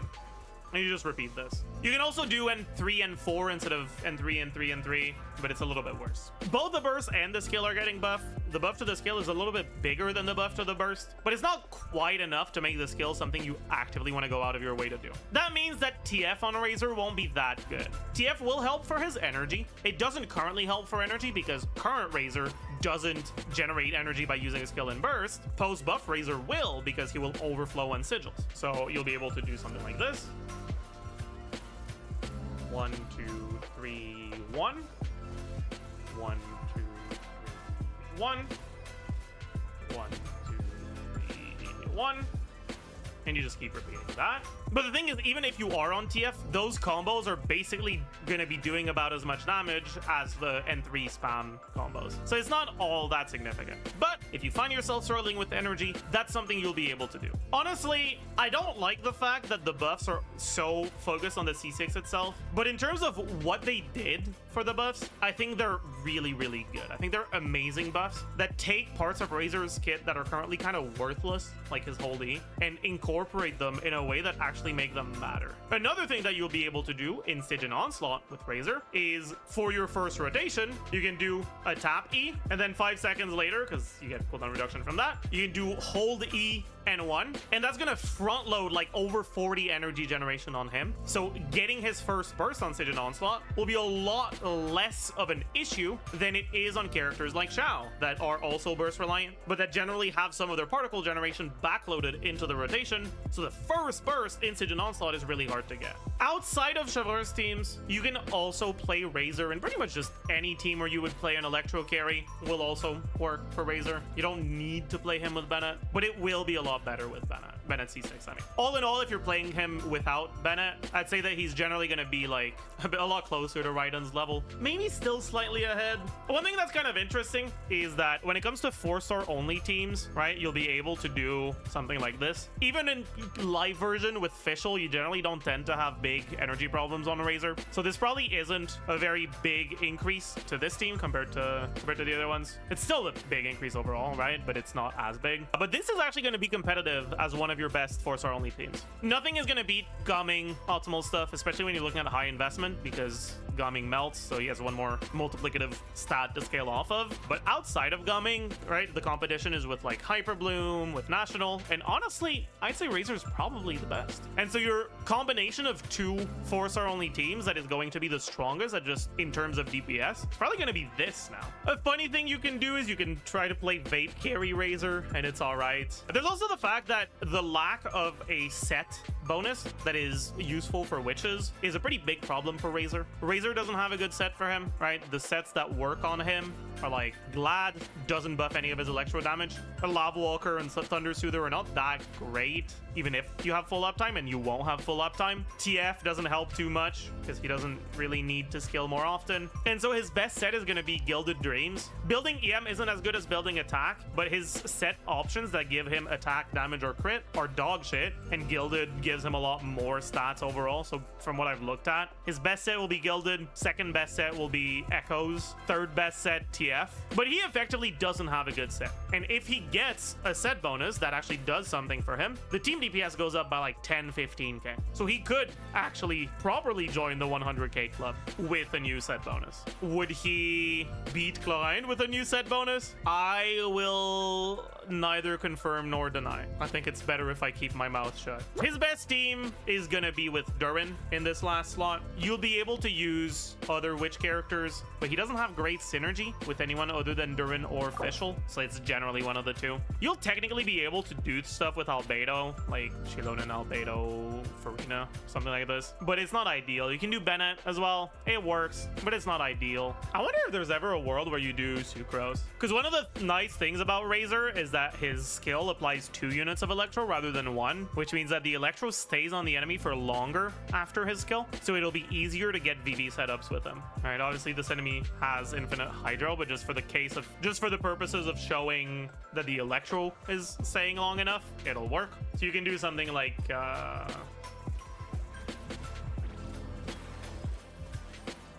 even if you're slow, you can still get your Electro Swirl. So maybe you could do something like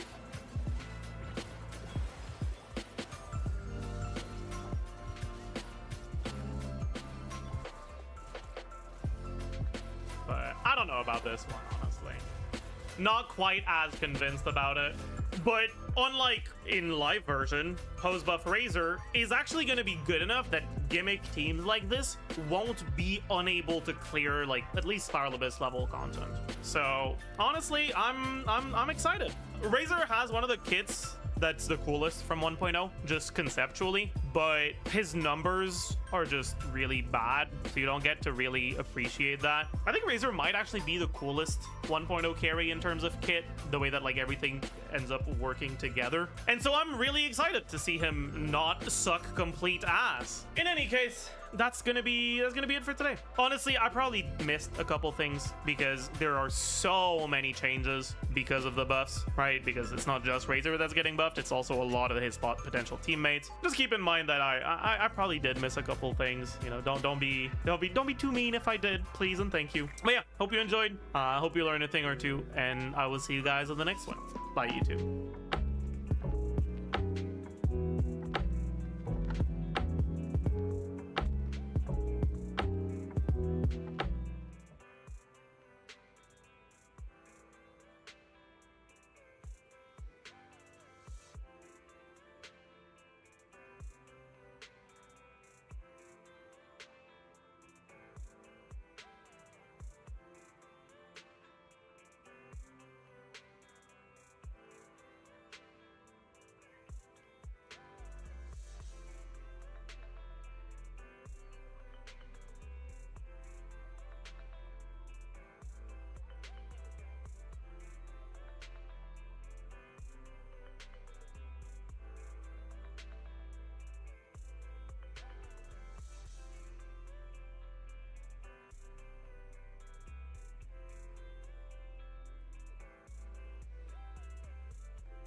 that's gonna be it for today. Honestly, I probably missed a couple things because there are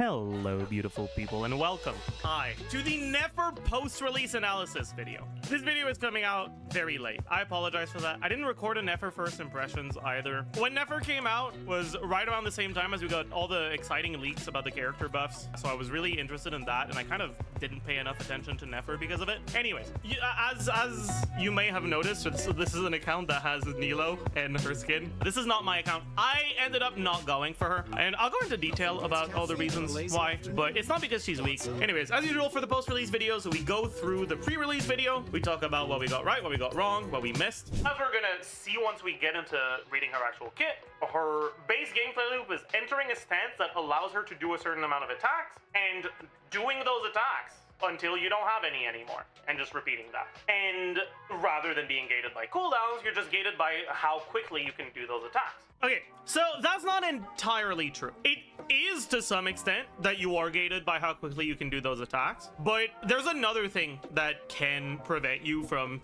doing attacks as quickly as you would want, which is Verdant Dew. If Nefer's combos were leaked fairly early on, Verdant Dew wouldn't have been a problem, because Verdant Dew generation isn't that fast, but if you start with 3, since you generate 1 Verdant Dew every 2.5 seconds, if your charge attack takes a little bit longer than 1 second to execute, by the time you get to the 6th charge attack, which by the way, Nefer's skill is 2 charges and lets you do 3 charge attacks, so you want 6. By the time you get to the 6th charge attack, only 7.5 seconds need to have elapsed, because you only need to generate 3 as long as you're starting with 3, and then you can generate 3 again for the start of your next setup, or for the start of your next uptime during your setup. The thing is, I'll show you both the speed of the combos that we had been shown by leakers at the time and the combos that you can actually do.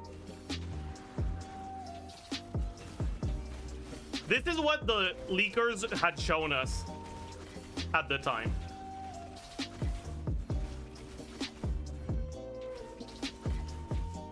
As you could see, I wasn't really struggling with Verdant Dew. By the time I got to my 6th charge attack, I almost already had the 6th Dew back. But here's what you can actually do.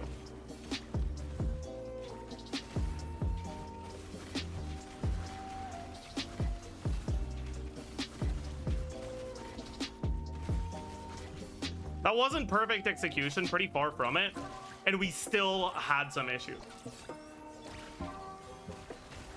1, 2, 3, 4. On the 5th one, we're already waiting for Dew, and then on the 6th one as well. And so you have like 1.5 seconds to 2 seconds of just waiting. The thing is, Nefer has 2 charges of her skill, and while she can't maintain her enhanced charge attacks after swapping, there's nothing that stops you from swapping between the 2 skills. You can do 1 skill with 3 charge attacks, then swap, and then the other skill with 3 charge attacks. In a team like this one, that doesn't allow you to do too much.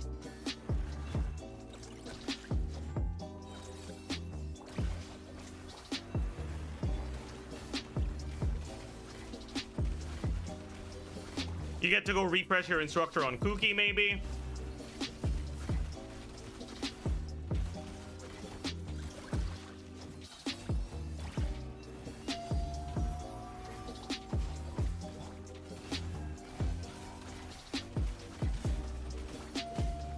Or use Kuki's Burst if it's available. You can also incorporate Nefer's Burst.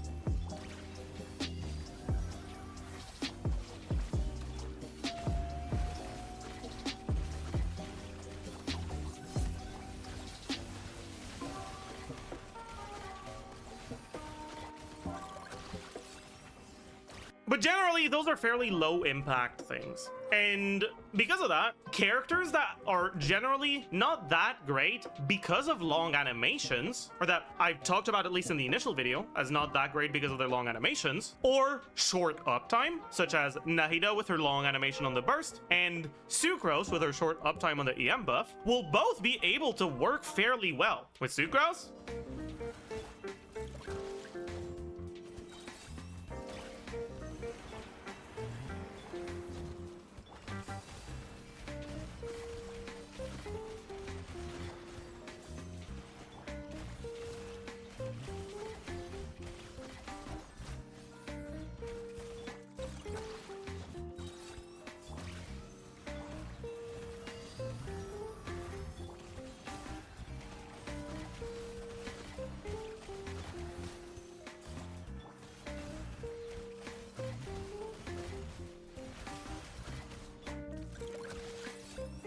and you can repeat something like this.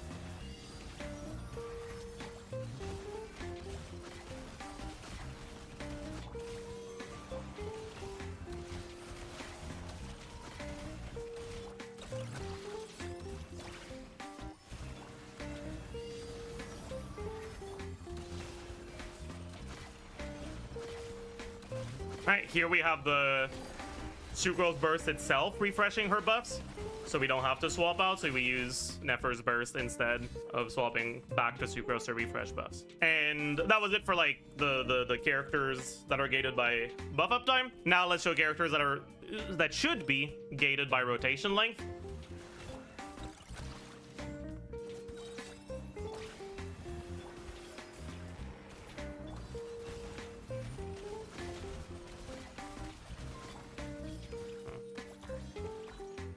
Whatever. Energy was a little cooked at the start there, but it is what it is.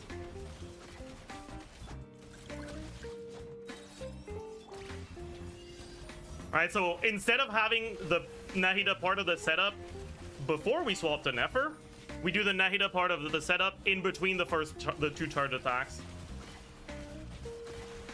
And because Nahida's buff duration is long enough, right, the buff is still going from doing it in the middle of last rotation here.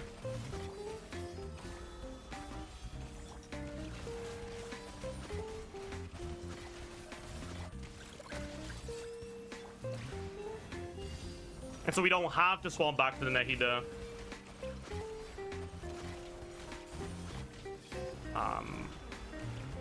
Before our first charge attack. Little suspicious health-wise, but it's fine.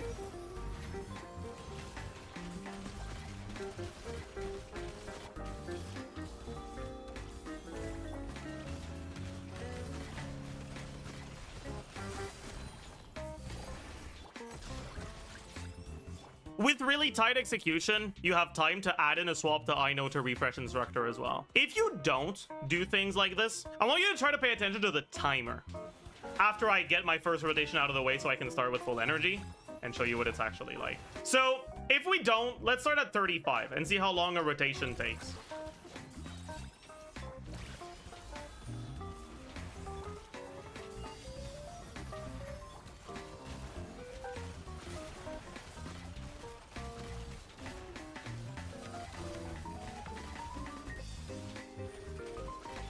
Right, and we end up starting our next rotation at 17 seconds on the timer, which was an 18-second rotation in this case.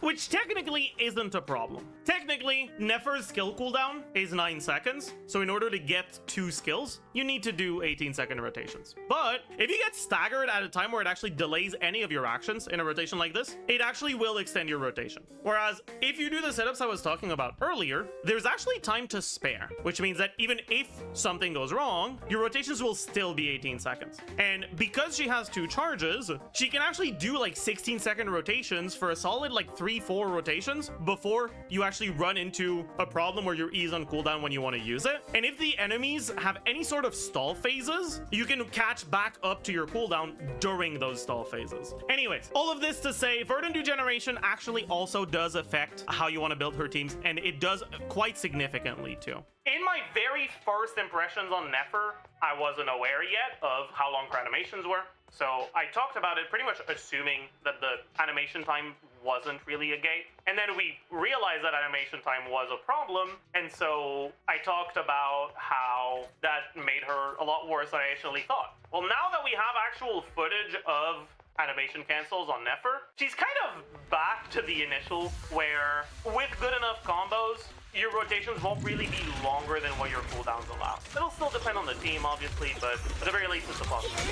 Okay, so compared to my very first impressions on Nefer, just combo-wise, I think that holds up, but she also just got a straight nerf. Nefer, just like Llama, also has 200 base EM. Yeah, so at the time she had 200 base EM, they just nerfed it to 100 for fun.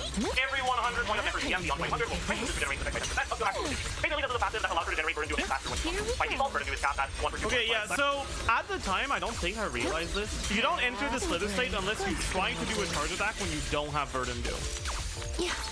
And you can actually look at it here. When I do a charge attack, I just do the charge attack itself. Slumber in the mist. Let's cool things down. And entering the slither state only happens when I'm out of Verdant. What that means is that this doesn't actually increase the speed of her Verdant generation. It just makes it so that when you're out of Verdant, if you try to do a charge attack, but you don't have Verdant, so it doesn't go through, it makes it so that your next Verdant will be generated a little bit more quickly. The problem is, in order to proc it, you need to be out of Verdant.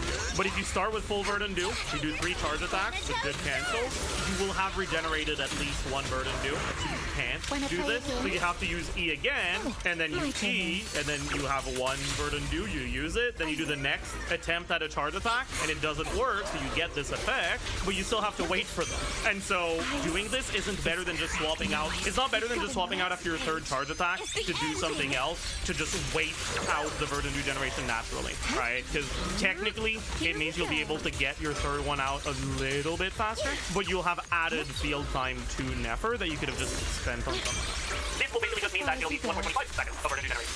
Actually, I'm not sure it's 1.25. The way that this 50% works could be 50% less time or 50% more speed. But it doesn't really matter because the hydro units and the demo units that are used in Nefer teams don't really often lead you to problems with Verdant generation. Yeah, about that, buddy. That's wrong. And the reality is that the motion value on this is just not right. As we're going to see later, Nefer actually has some pretty solid output, and as we talked about earlier, she is gated by animation length, which means using a long burst animation for something that just does. Yeah, so again, right, this is another consequence of the combos being much faster than we thought at the time. There's a lot of teams where there's no reason not to use the burst. You don't care that much about the burst, like it's not something that's actually significant, right? If you look back to the earlier gameplay that I did, a burst is like about as much damage as 1 charge attack. So it's really not that big of a deal whether you get it or not, but it's one of the things that you can do to wait out your do generation. You can also do it at the end of your field time if you just have cooldowns you need to be waiting for anyways. It's basically just one more option in her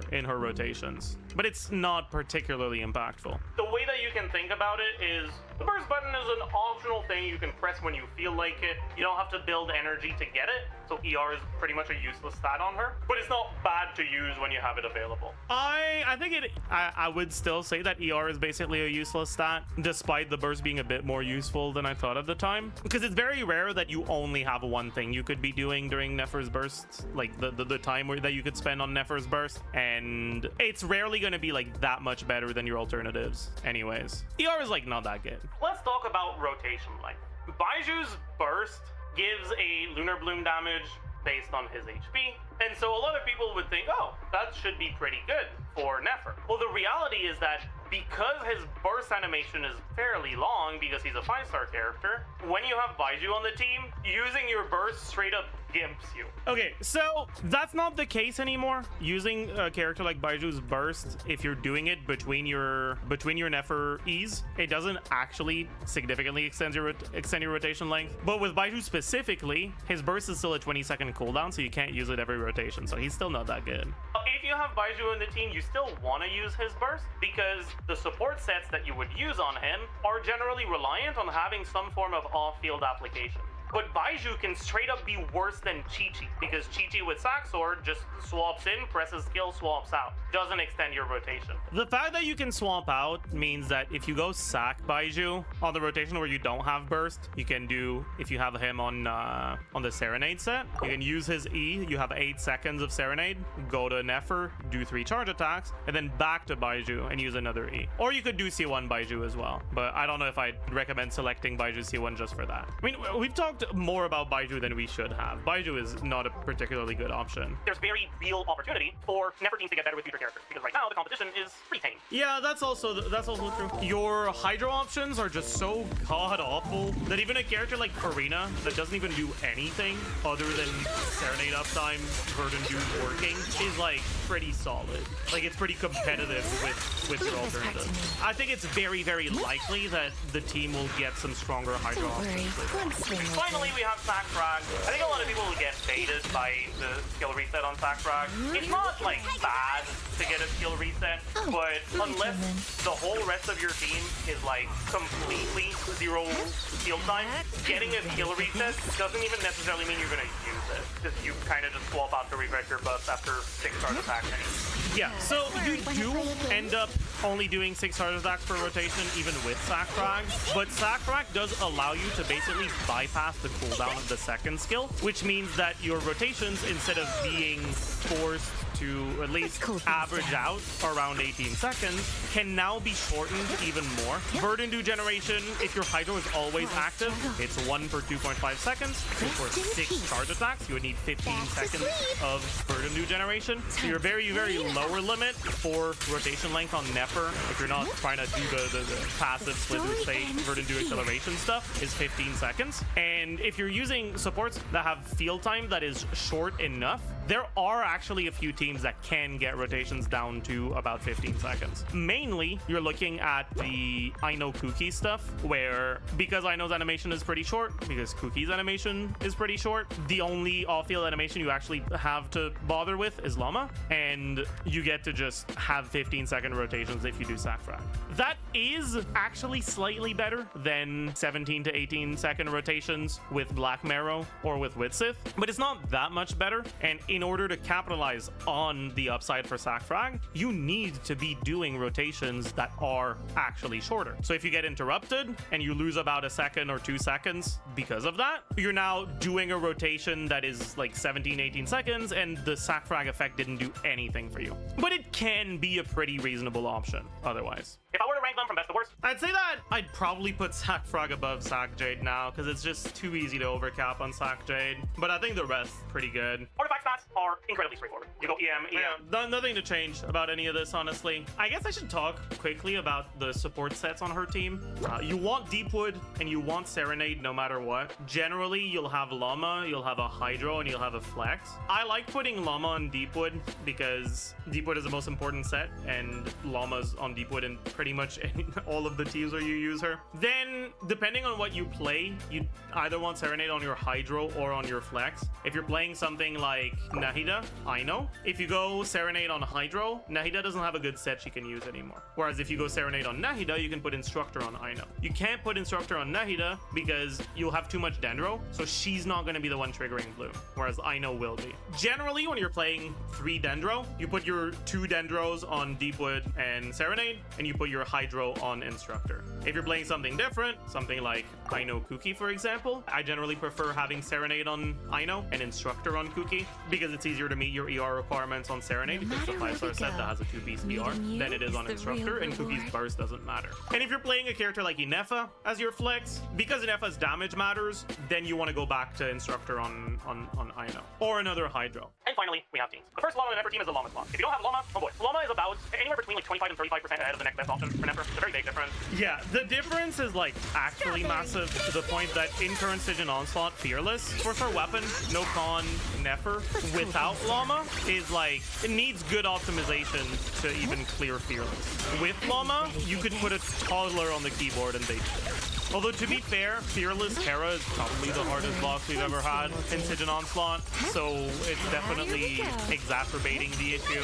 If you're someone who just doesn't like Llama, or if you just didn't get her because you weren't playing when her banner was out, or whatever, right? You can make her teams almost as powerful as C0 or 0 with Llama at like C1 or 0 or C0 or 1 without. If you don't have Llama on this slot, you generally still want a Dendro character.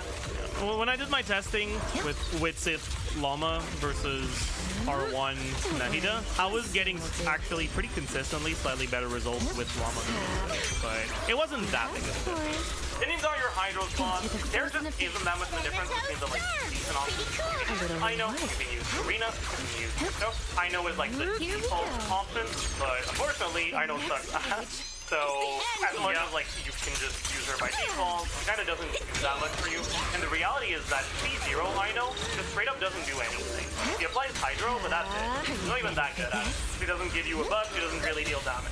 Also, something I didn't mention here, it's stationary, so if the enemies move a lot, they can just leave Ino's Burst, and if they leave Ino's Burst, you stop generating Verdant Dew, and you start tickling the enemies, and it feels really, really bad.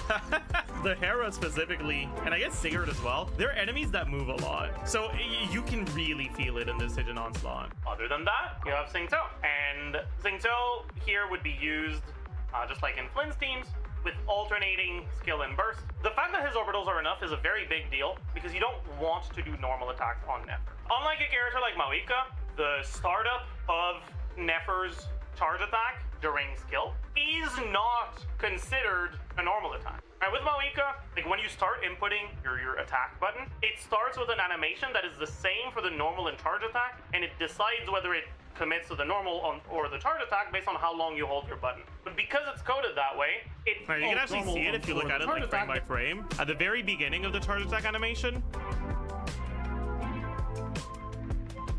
she goes as if she was gonna hit. But as long as you're holding long enough, she starts drifting instead. That's why the rain swords go off, but they don't do that on Nefer. These three are the main ones, with Ino C6 being the best, then Furina, then Ino C1 and Xingqiu being pretty much the same, then Ino C0. But honestly, even a character like Kokomi or Sijuin will be playable. Okay, so Verdant Dew generation is a bit more of a problem than I expected. So Kokomi, Sijuin, Barbara don't feel that great. They have potential uptime problems. I don't know if I ended up mentioning Nilo here, but Nilo actually works well if you have her C1. Without the C1, the Verdant Dew generation feels awful. It's technically possible to generate 6 Verdant Dew, but if you spend like even 1 second at 3 Verdant Dew at some point during your rotation, because you're pretty much generating exactly 6, you won't be generating enough for your 6th Verdant Dew towards the middle of the rotation. You can use Nilo, but Nilo has a burst animation on her skill, basically. Nilo's skill takes a long time to do. Yeah, so the fact that you have more wiggle room in your rotations does mean that Nilo's pretty solid, actually, if you have her at C1. And then on top of that, Nilo's 100 EM buff only works out when all of your team is Dendro or Hydro, but that might cause a problem. So let's talk about the last slot options. You can use Nahida, but Nahida isn't actually that great. This is another thing that makes the Nilo team a little bit better. The problem with Nahida is burst animation, and that problem isn't actually a big deal anymore. Offensively, the strongest option that I've looked at for now is actually Fischl. Is it because Fischl has great synergy? No, it's straight up just because the electrical units are pretty solid. They give you 20 more EM from the Dendro resonance because they trigger quick and aggravate spell, whatever. However, she's like at most 5% ahead of what I consider to be the good default last slot, which is gonna be Kuki. Honestly, just use Kuki. Yeah, so again, right, all of this was with the assumption that the rotation length were gonna be gated by animation time and almost only that. But with the better cancels, there's a few characters that are actually as good, if not better. Right, there's Nahida, there's Sucrose with a refresh, and there's Inefa. I think Inefa is actually the best last slot in her teams. One of the upsides of Inefa is that because you now have 3 Nodcry characters, if you go Ino as your last slot, you don't have anyone proccing the Ascendant Gleam effect of increasing lunar reaction damage when non-Nodcry characters use abilities, which makes it so that Ino isn't even really better than the other Hydra options anymore, which allows you to not feel bad about benching her ass, which is nice. Yeah, there's gonna be some stuff maybe with the buffs with Mona, but Mona is also gonna feel awful for application here. Her application is really bad as well. It's not the only option you have, though. You can also use Inefa, and Inefa is actually pretty good, especially if the last slot you're using is not Aino. If the last slot you're using is Aino, with Inefa, you run into a problem, which is you don't have anyone that isn't from Notcry, and you're now in a situation where you're not getting the lunar damage bonus from the Ascendant Gleam bonus. So Inefa with Farina or Inefa with Singto is also offensively some of the strongest things you can do. The thing with Inefa, though, is she's not actually that synergistic. You don't get pretty much any lunar charge reaction damage. You'll get a few lunar charge hits from her Ascension passive, but it's not even going to be full uptime because your Hydro Obligation just isn't that great. But even just a few of them can actually be enough to outdamage Fischl because Fischl doesn't have great uptime compared to Inefa. Yeah, there's also the fact that Inefa allows you to get Quicken, which gives you a little bit of spread damage on Nefer, on Llama, on Inefa herself, and actually has a relevant EM buff on her burst. And now that her burst animation is actually something that you have time to do without extending your rotations, it's pretty good. The gap between the strongest offensive option and the worst healer you can use is like 15%, right? If you've been looking for an excuse to play your favorite character Chi-Chi for the past 3 years, here's your excuse. You can just use Chi-Chi. Build her full attack so that she gives you higher Lunar Bloom bonus from the Ascendant Gleam bonus, and then put her in your last slot. The one thing to keep in mind, though, is you don't want to use a character that extends your rotation. A character like Diona is going to suck ass because without the burst, she doesn't have... Diona isn't that bad, right? You just burst like every other rotation, and it's okay. It's fine. The fact that you can now refresh the Serenade bonus with just skill, right? You just do a tap skill instead of a hold skill so that it's back off cooldown when you swap back to her, and it works. As a general rule, offensively, Inefa, Nahida, and Sucrose are the best 3 for the last slot, and out of those, well, obviously, Inefa has defensive utility, unlike the other 2, although the other 2 can, I mean, Nahida can go on Proto Amber. It's a bit weirder on Sucrose, because you kind of want Sack Frag for skill cooldown. But yeah, those are like the best 3. I'd say that for most people, the defensive utility provided by Inefa is going to make her perform better in practice. Same for other defensive utility options, like Kuki. I think Kuki in practice for most people will perform not too far behind Nahida and Sucrose, so it's like alright. I've been liking Singto as a last slot a lot. Like, clear time differences are barely noticeable, but if you don't have Inefa, Singto makes it feel completely fine to just have the Proto Amber healing from Nahida. You don't really feel like you're in any danger. Like Singto plus Nahida instead of Kuki plus Aino if you have Nahida. If you don't have Llama, how cooked are you? Honestly, it's not that bad. As much as, you know, Llama is pretty important for Nefer's damage, Nefer's balance right now is looking pretty good. She's looking pretty strong, and she's gonna be kind of like Flynn's, where, like, yeah, in order for the to get the best Flynn's teams, you need Inefa, but he's also, you know, a character that's getting released in late 2025, going on 2026. So he's not actually, like, noticeably worse without Inefa than, like, Kuni.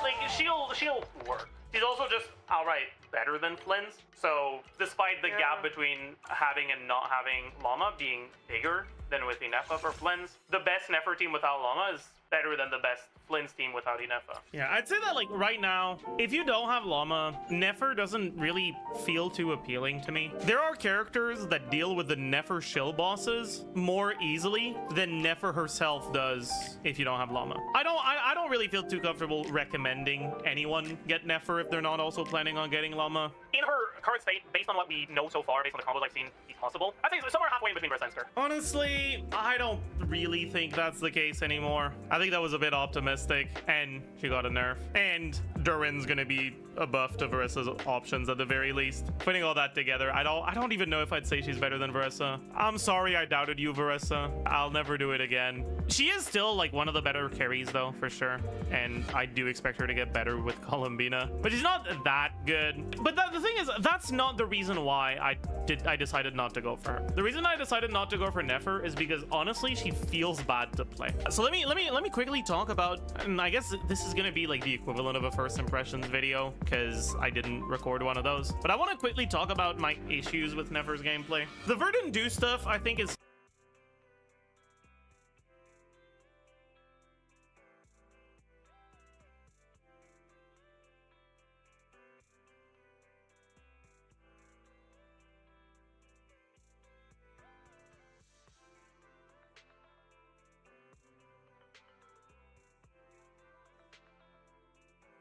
Here's a fun little D&D fact for you. Orcs aren't native to the Forgotten Realms. There is somewhere out there a planet of the orcs.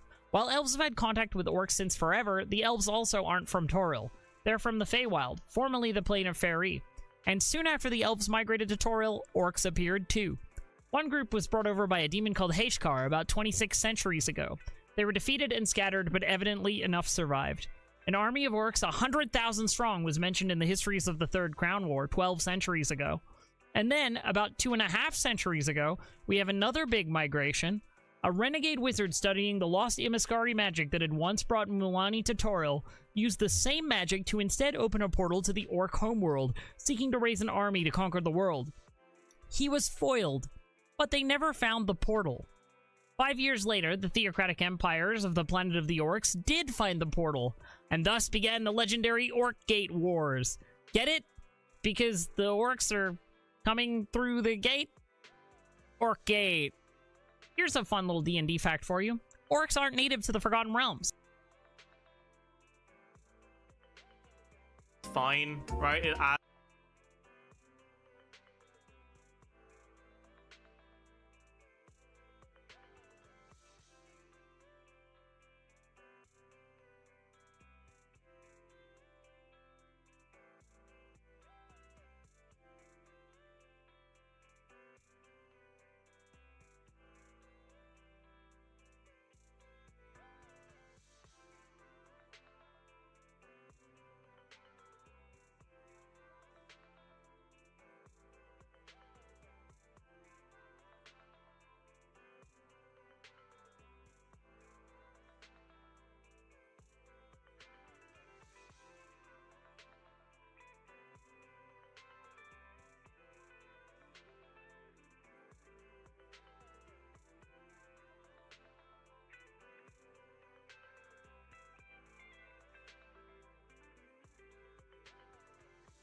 has a dynamic element that you have to keep track of, and that's okay. But there's one thing I really don't like about her gameplay and her kit design, and it's there isn't really any sort of like visual or audio noticeable feedback that tells you whether you got the charge attack to go through or not. Right? So you kind of have to just like stare only at the Verdun-Du numbers. All right, the Verdun-Du's on the left of your character, on the right of your screen next to your list of characters.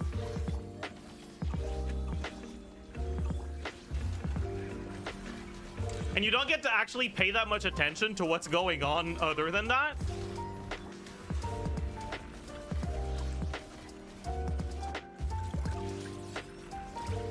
Right, at least until you get used to it. But I just think it's kind of a shame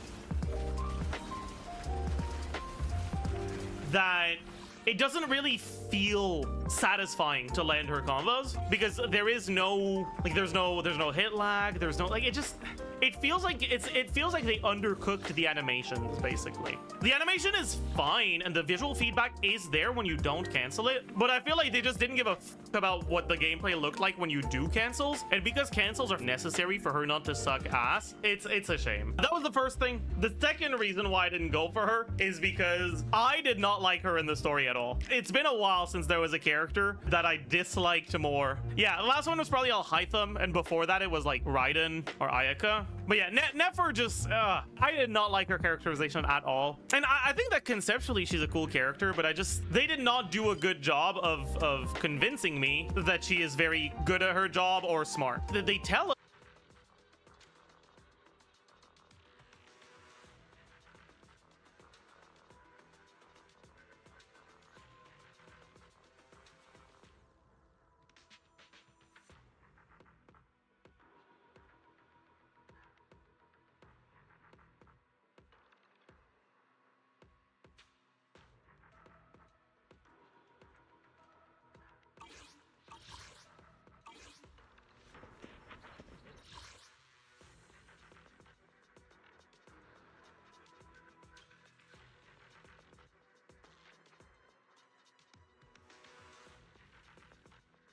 I hope that I will not be the same opinion of Nefer. Though I suppose I play both Raiden and you know who.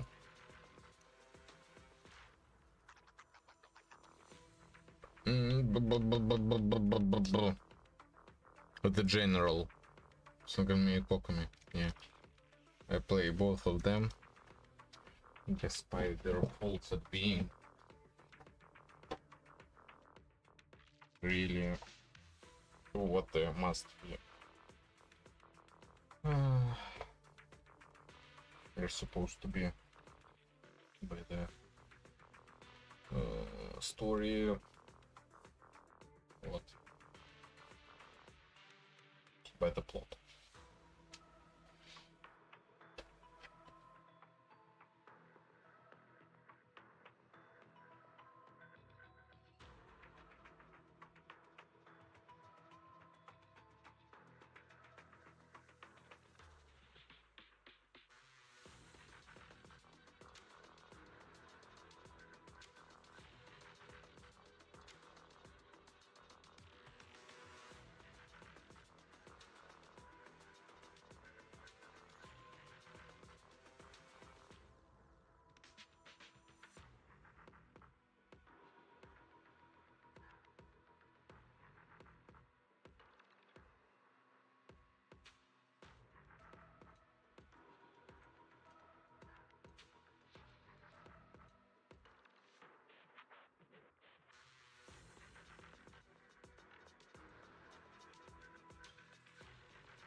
Yay! Alright, Shayla. Pumpkin, you're here. Pumpkin.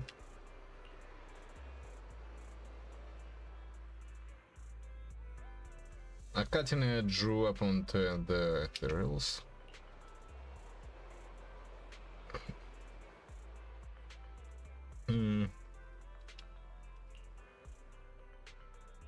I don't remember.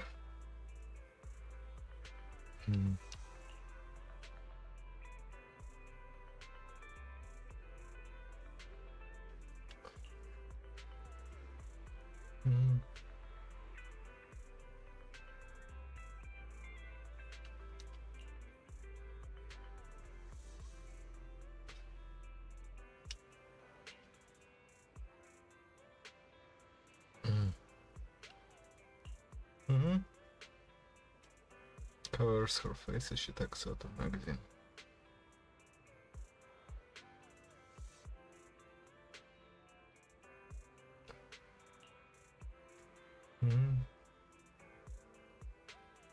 Well, Master Click next stage, ain't nobody can compete. Come on, sweetie, be a good sport and sign me up for the competition. I'll split up the prize money with you.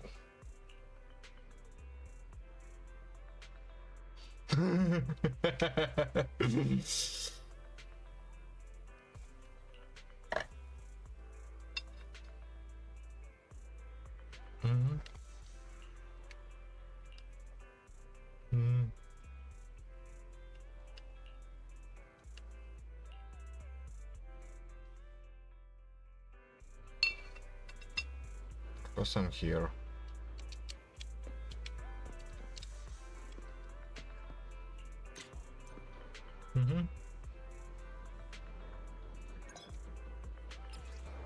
I see. Yep.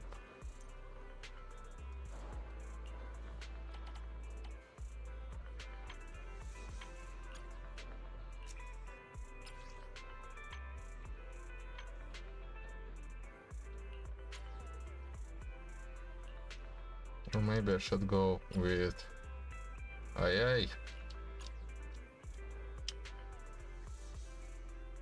I'll go for a Polaroid.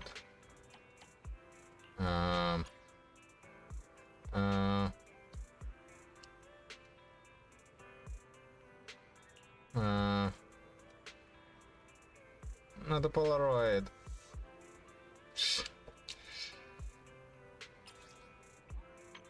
Maybe with peace sign.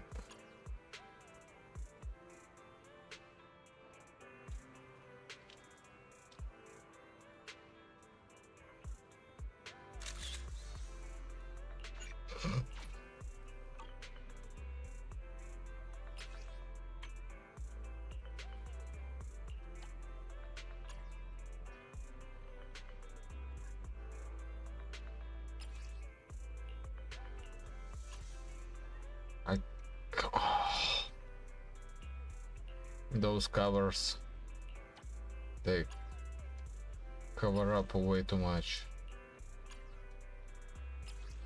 film.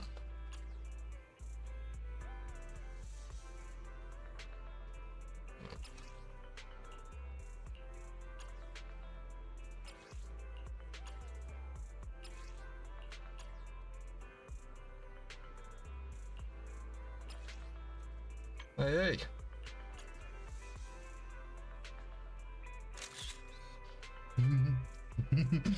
Look at the smell. Nice one. How's that pumpkin? You happy with that pumpkin? Mm-hmm.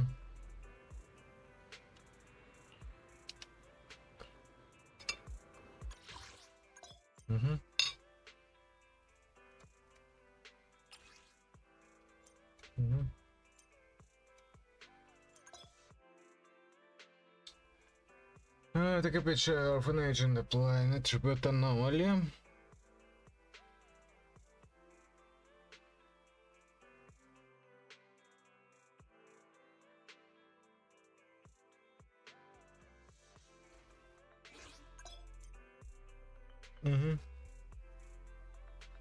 Дядя Володя, закрути нам карки.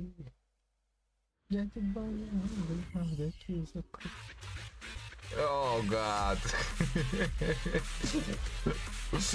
Oh. In the fucking rain. Don't touch me.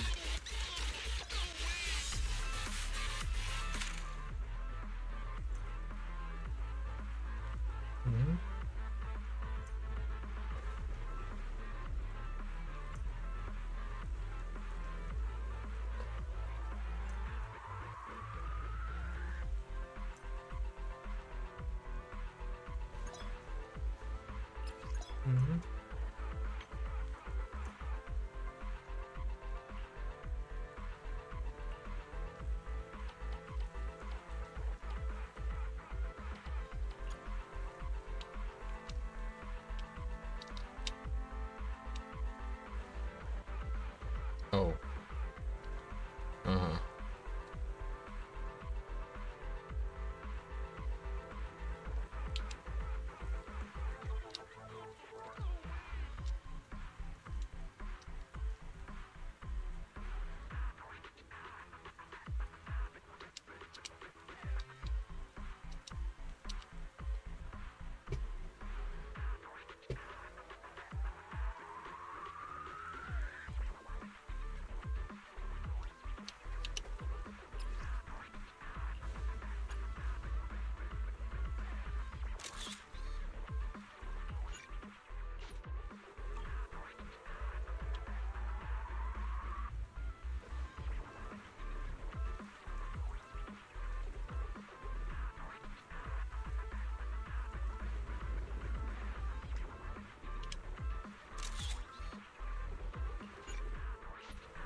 Away from me!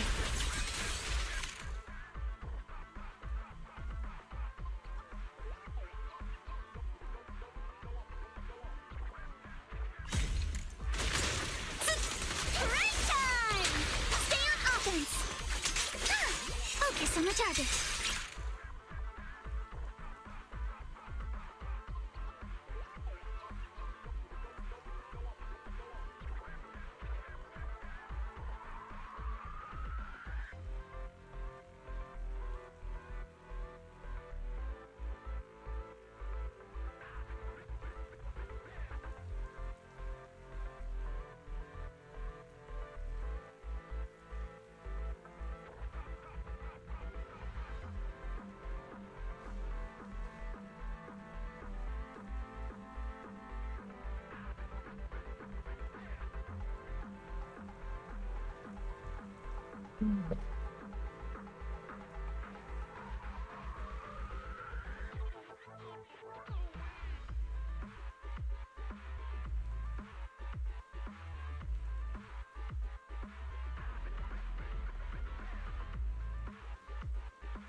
Sorry for stealing your spotlight.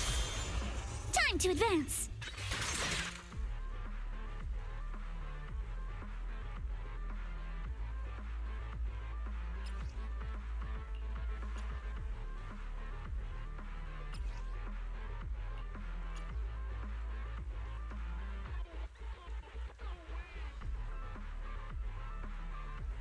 Oh god.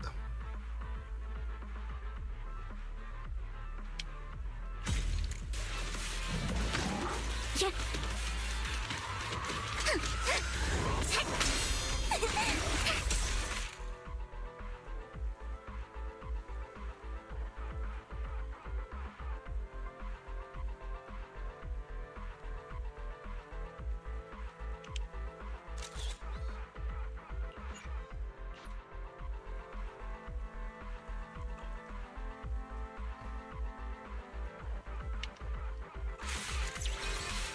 Kama's itching to jump in. Yeah.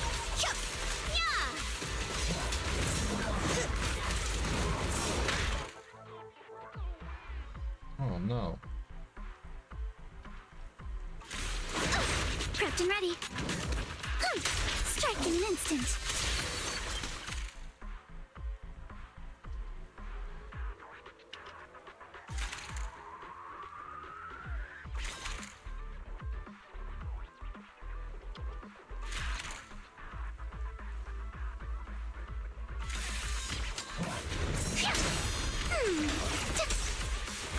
Even the waves can't touch us. Time for a surprise!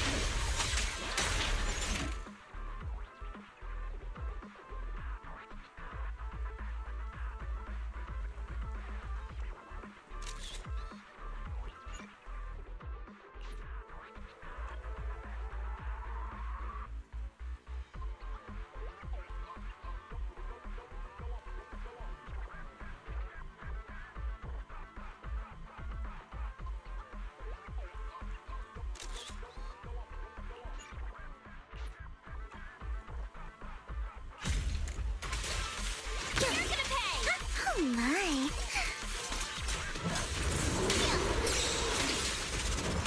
Time to split!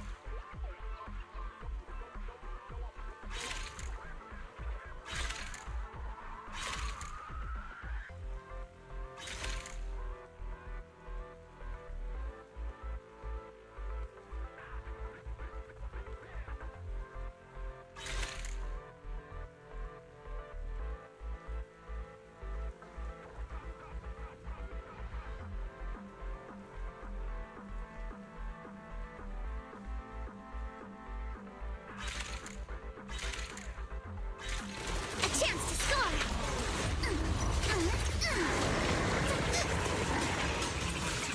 Whirling waves!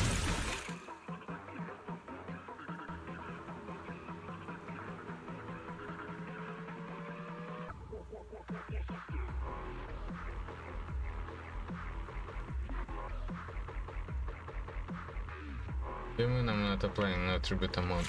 Ну, блин.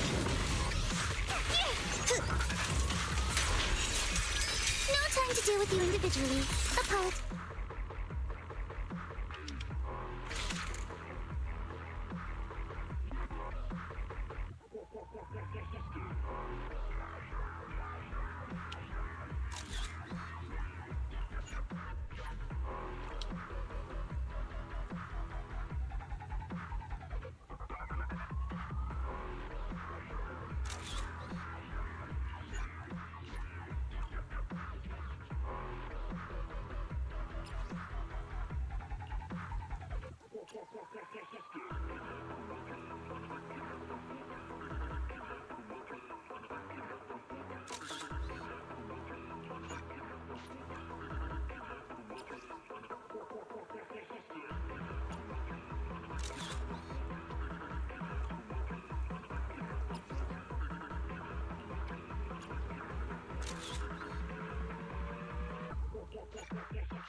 Like that.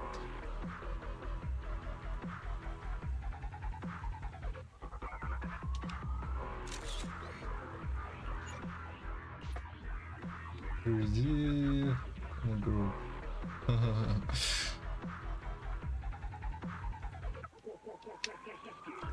The hollow is expanding on down there. The far, far away. Special edition.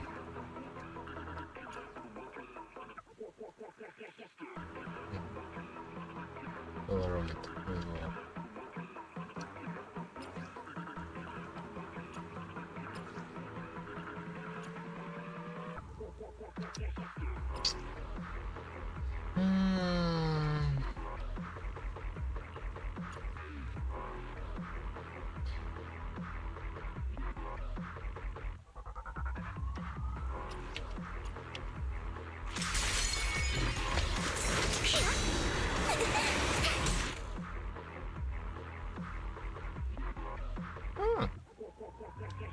It's cute. What the fuck is a bamboo? I don't know.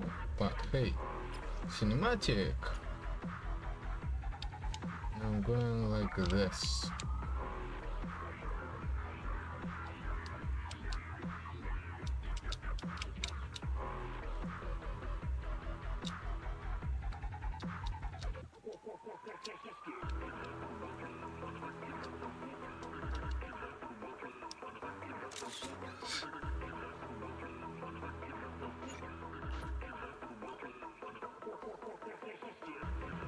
Ambush! Careful, don't get scared! For the Time Field name, I will never lose!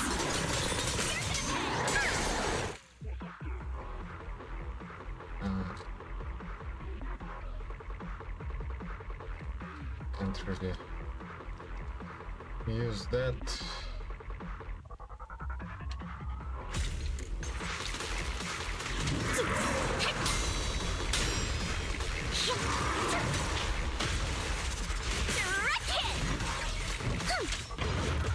Clear your mind.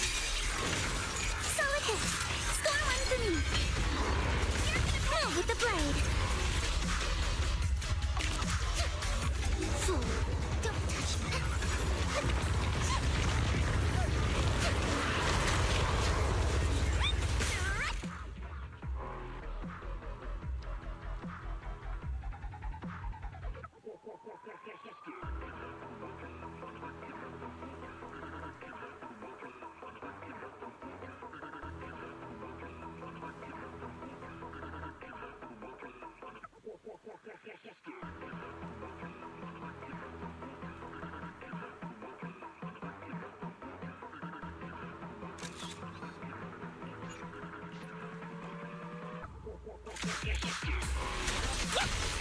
Please watch closely. This blade is for you alone.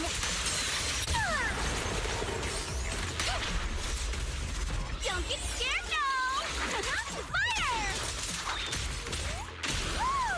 Stay on offense. Perfectly symmetrical. Stay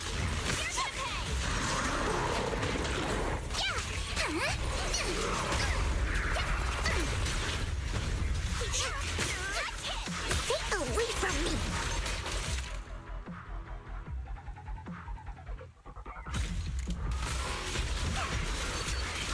Need my help, Yuzuha? Just this once. Here to help! Too much gunpowder?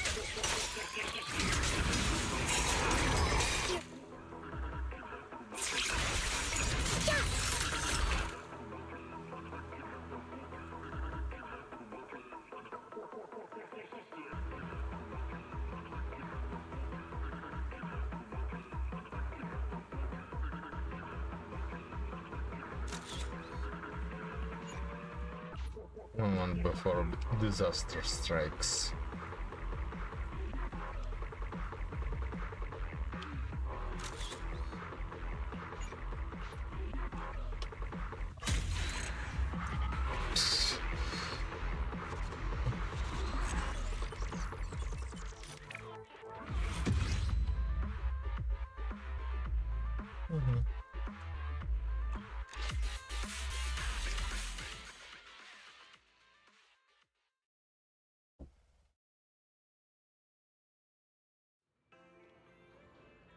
Mm-hmm.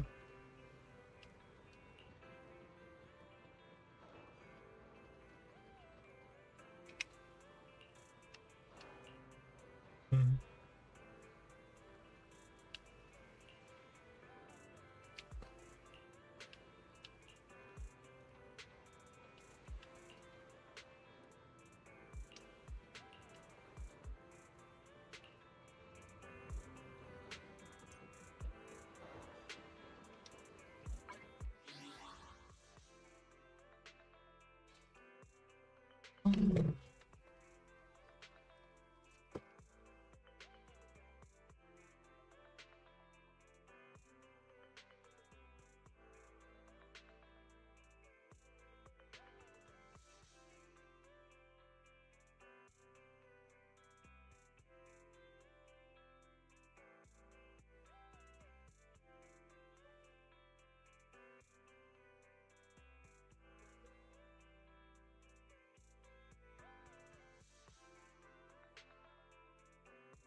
Okay.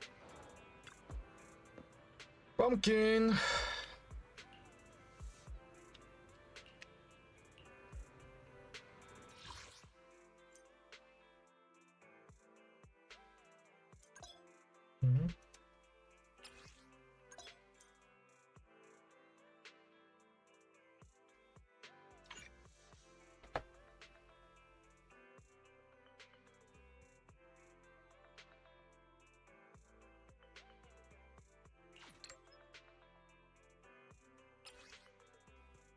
See.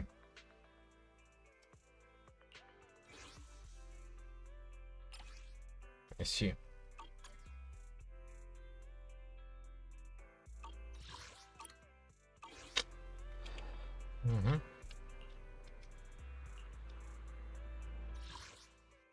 That's that. Aftershock.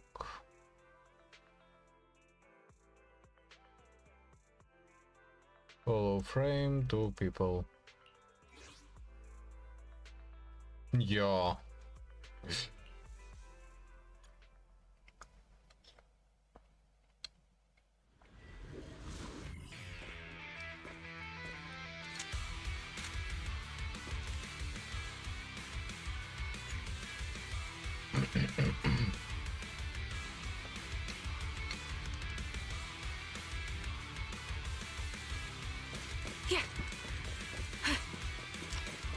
Adjusting for wind.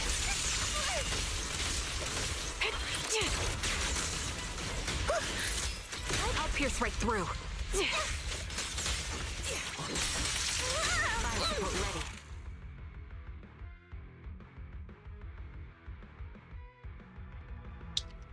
Look, I have no clue. What more? Hello.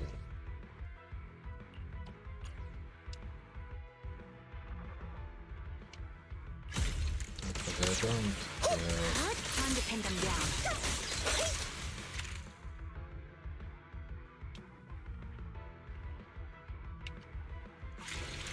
Recalibrating.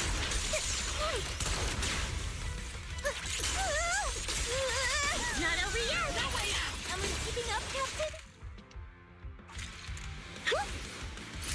Eradication mode activated! Show no mercy.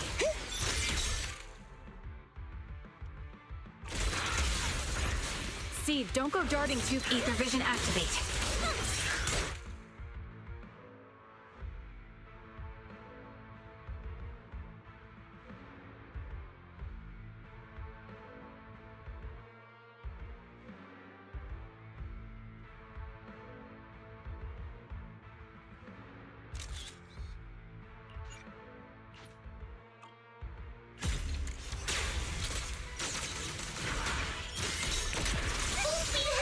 Senior. Yeah, adjusting for wind.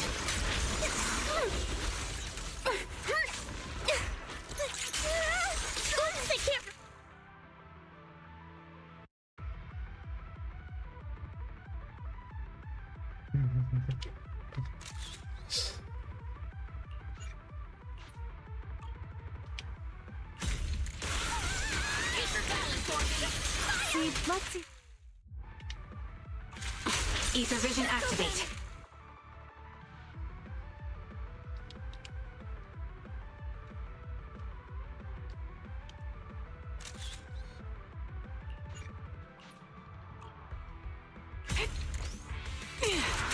Crossfire! Strong attack detected. Prepare to evade. Adjusting for wind.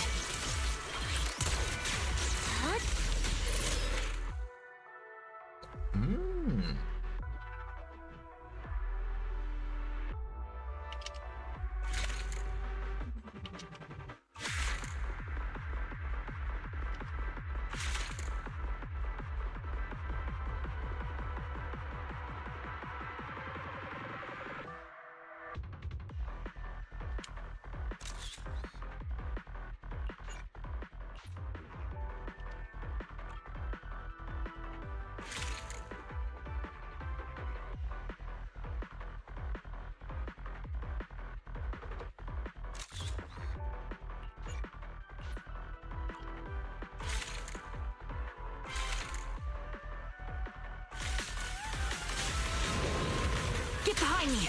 Recalibrating.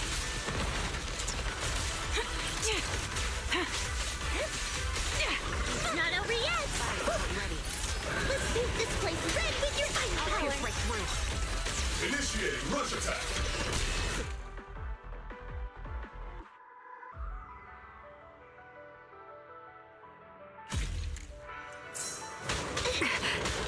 Let's provide cover fire!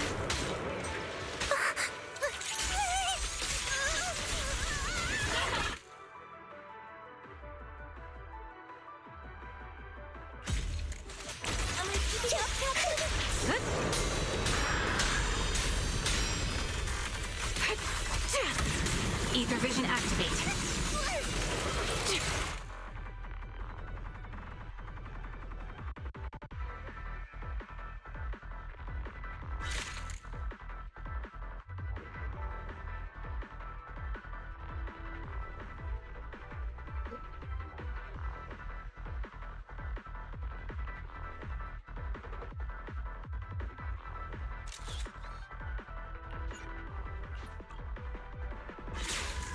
Oops, I can't really control.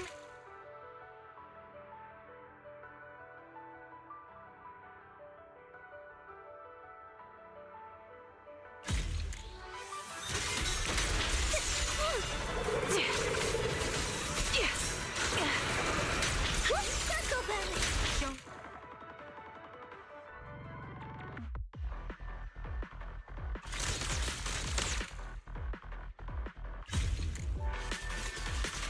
Supporting position. The melody of calm.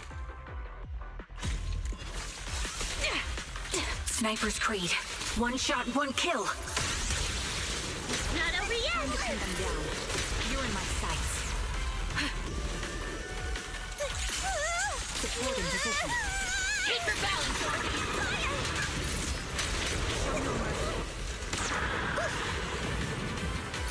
Increasing firepower output.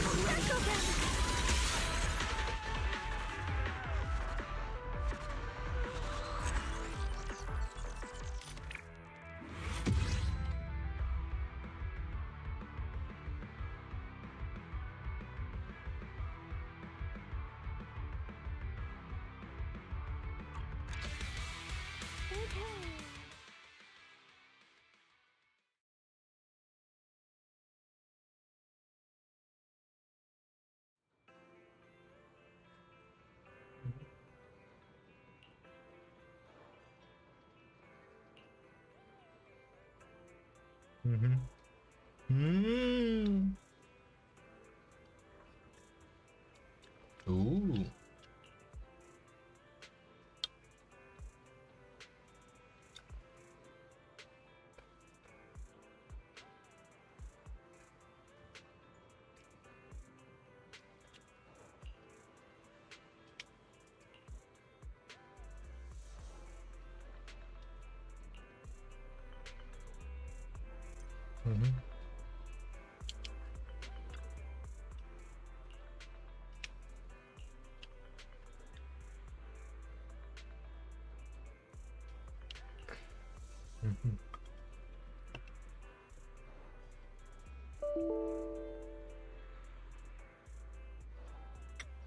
Does her dad even exist anymore?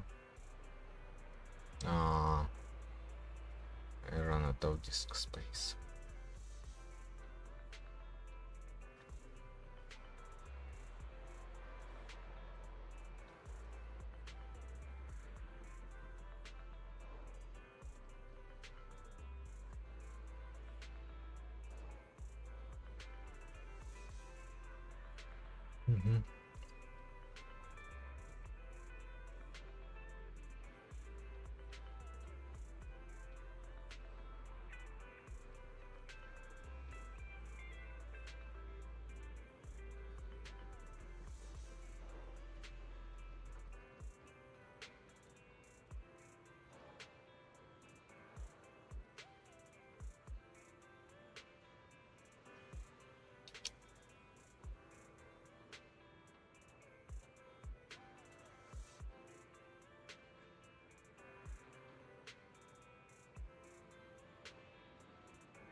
Short pause.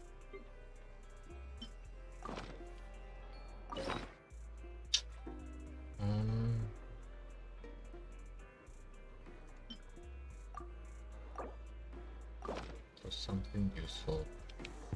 Insulation chamber deployed. No more lies.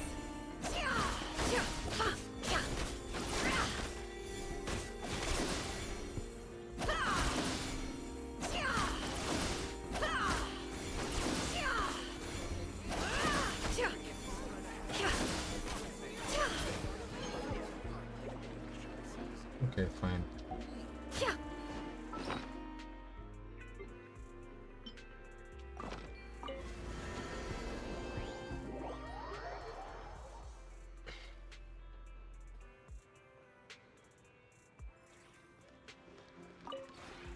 This realm is...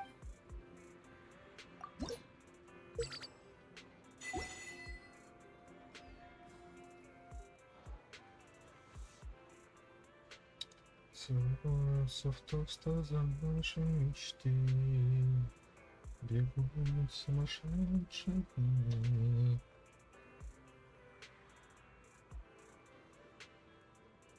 Завтра нести на могилу цветы.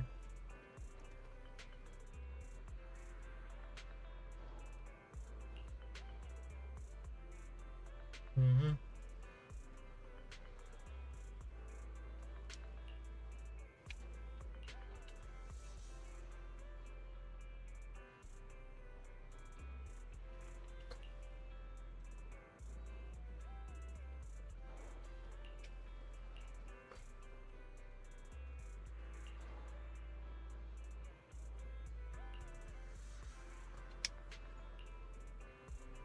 Poor Shayla.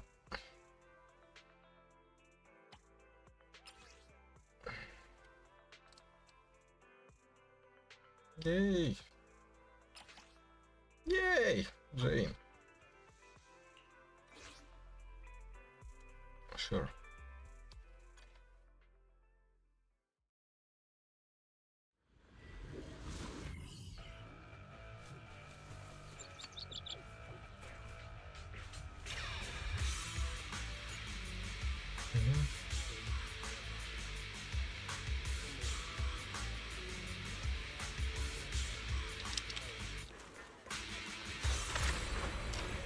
Sugar, allow me my turn in the limelight, Shun.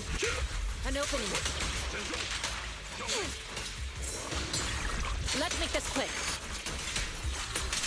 I learned from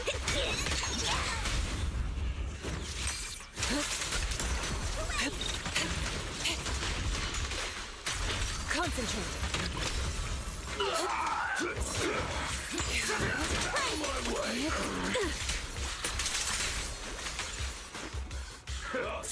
Listen to my...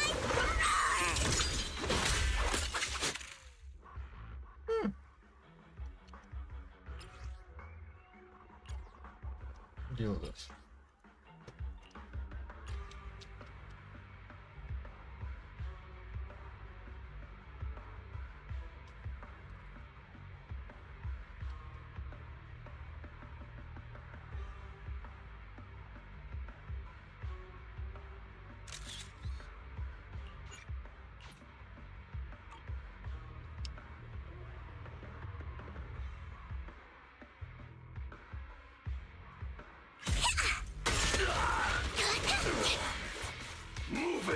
Your fate is sealed.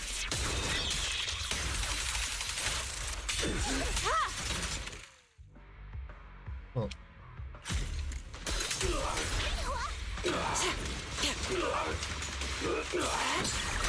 Inadequate. Watch this move. Weakling. Swift yet still. Release.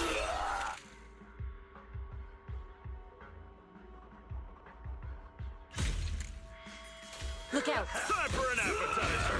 The time is right. Crank up the heat.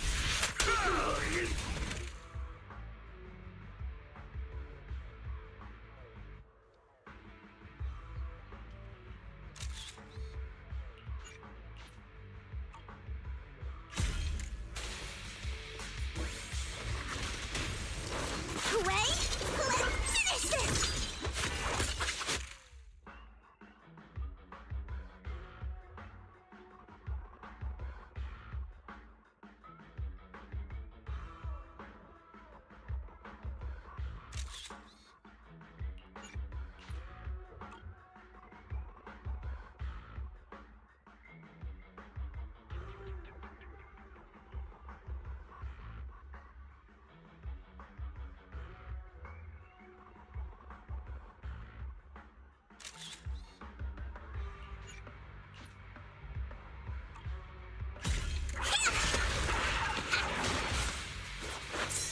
Swift yet still, clear yet murky.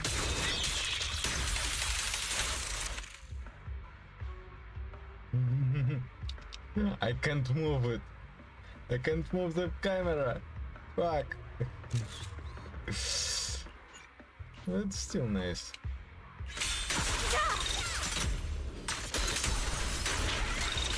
She and mind as one. Have a taste of the Yunhui Chef's unique technique!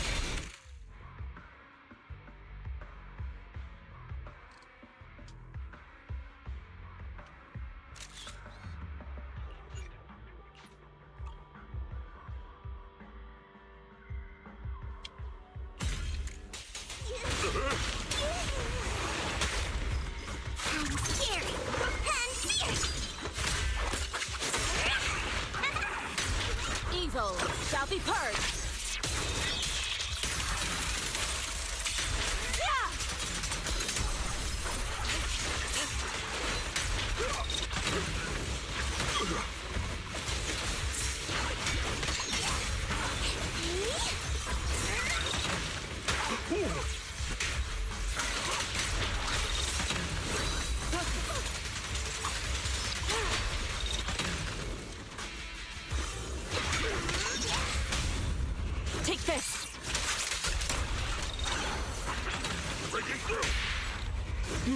disappointing.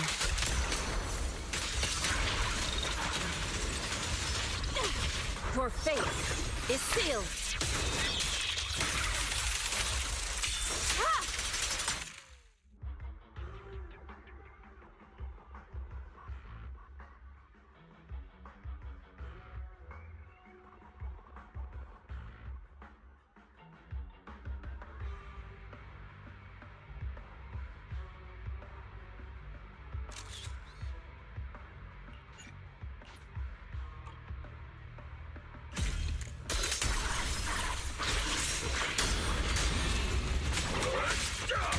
Exclusive recipe made just for you!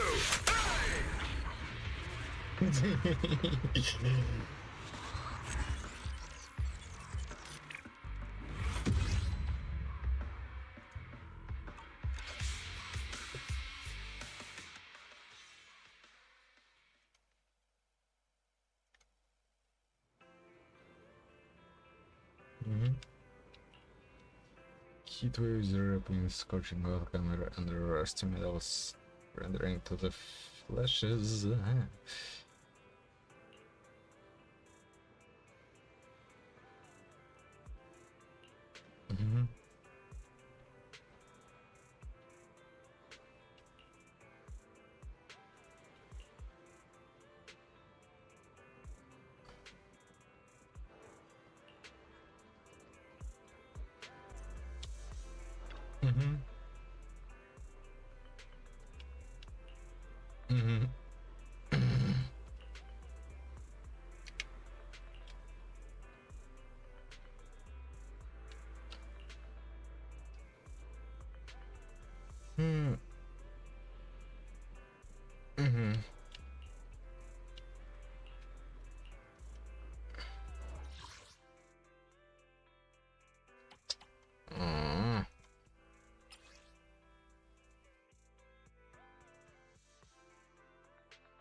Go. Allow me to reap your soul.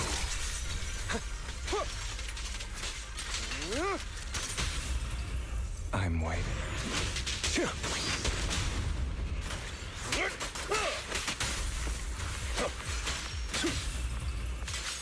Yeah.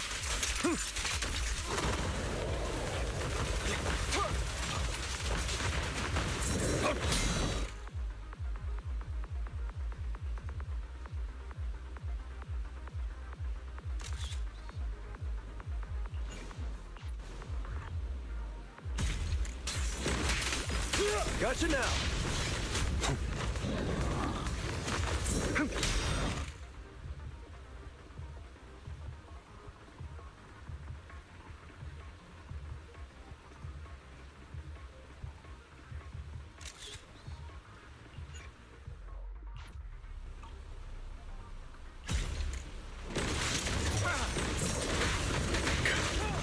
save ya.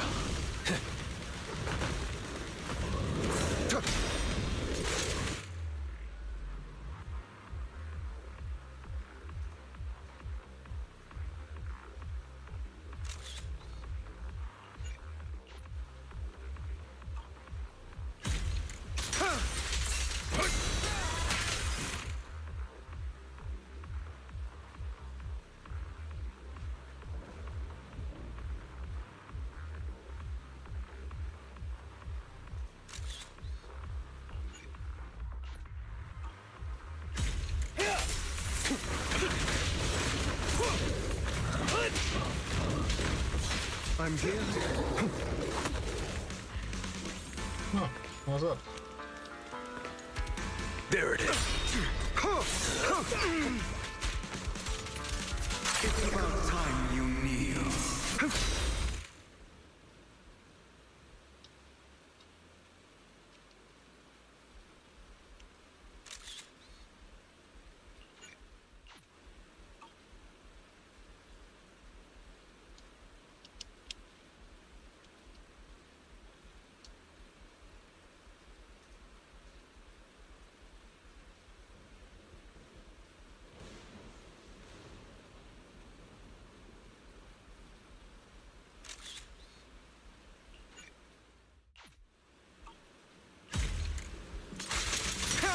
I'm not opposed to working with you.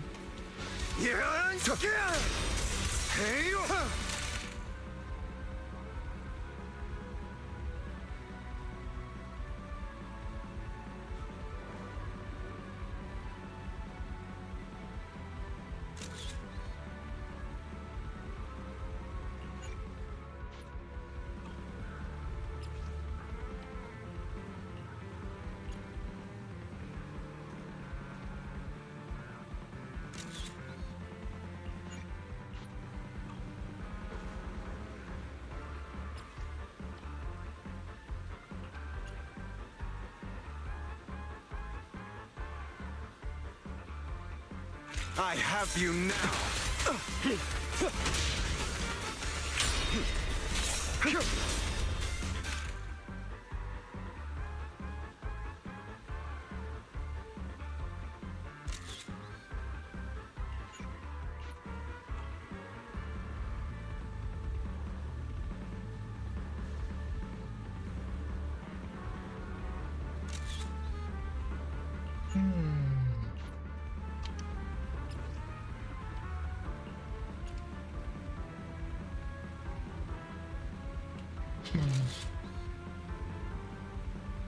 Little Bangbu having time of his life, of its life.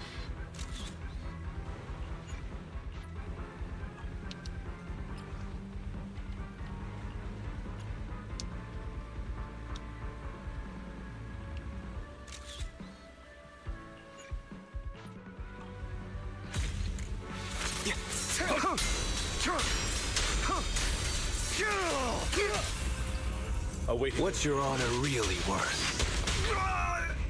Heads for flowers that bloom in the abyss. Can you resist? An opportunity. Keep up the assault.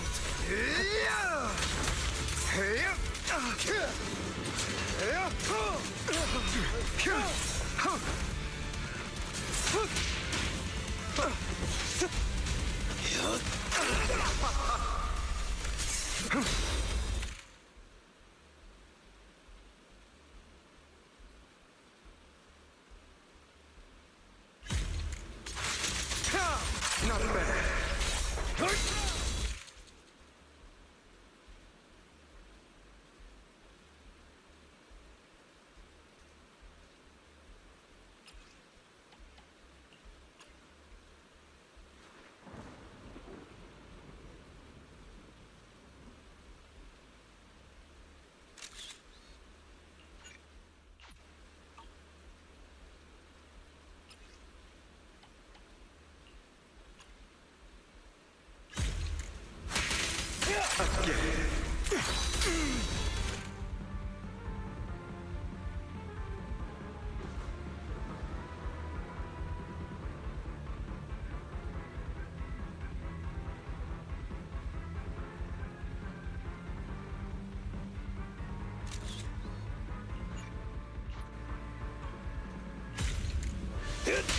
Stand still.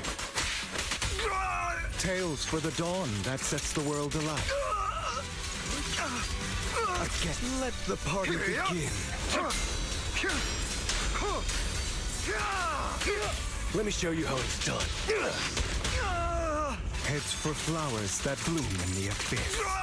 Can you resist? What? The end is nigh.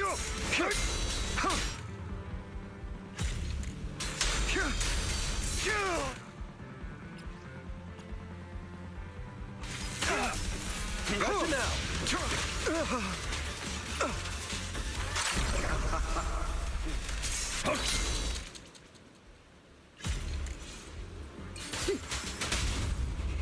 Truth is a beloved fairy tale. Allow me to reap your soul.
Strawberry, this one is saved in time. Monito, I'll switch in. Relax. My aim is true.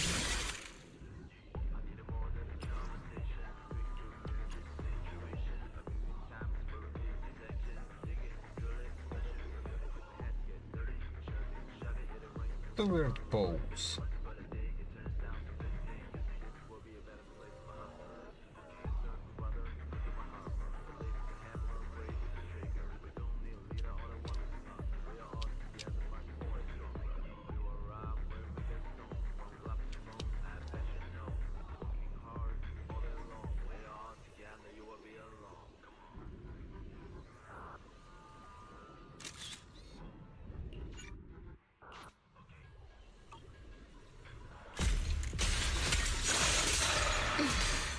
Watch the blind spots.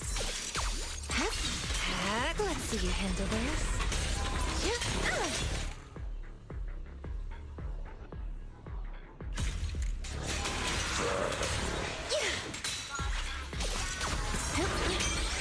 You asked for it. Noise.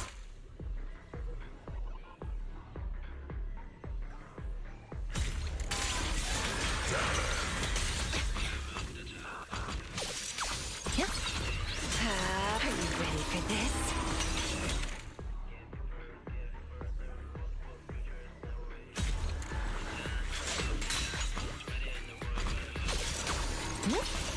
Don't worry, one swing will do.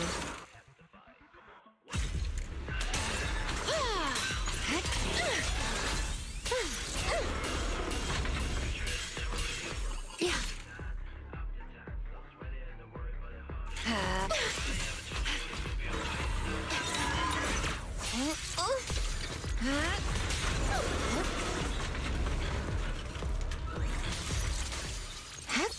Sleep well.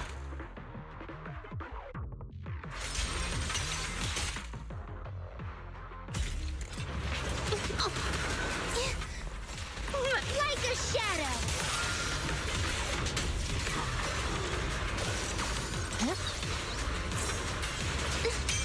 Why struggle? Echoes into the fur.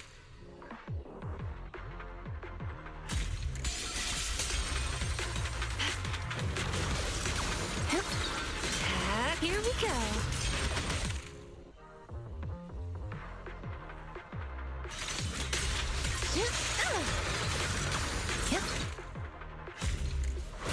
Relax.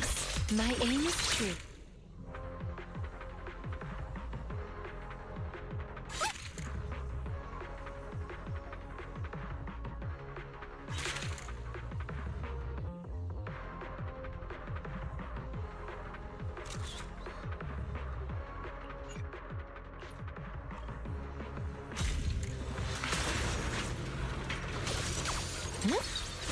Let's see you handle it.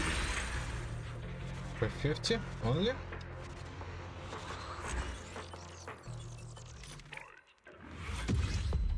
Oh, that's enough.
Ooh.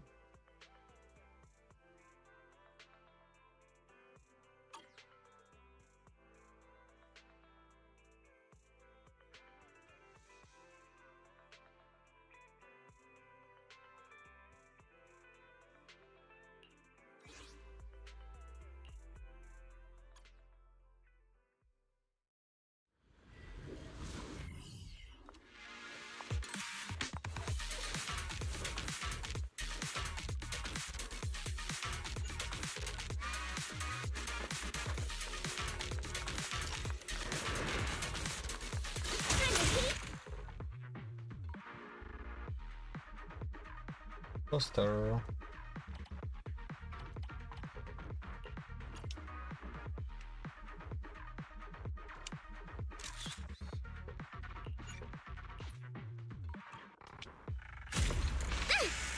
Roger.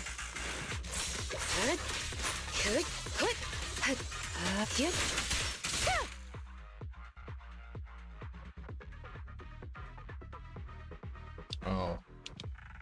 Oh, yes.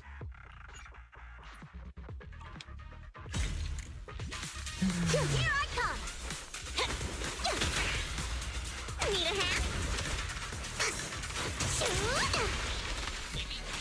hand? Surrender.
Secure the perimeter.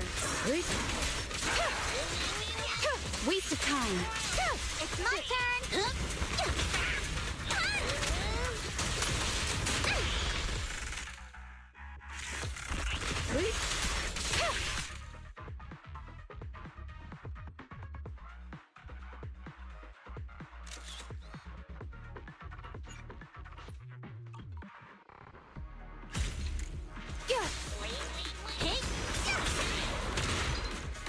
Save me a spot.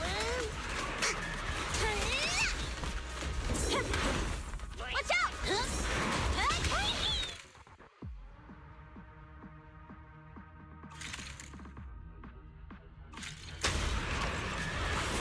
My turn.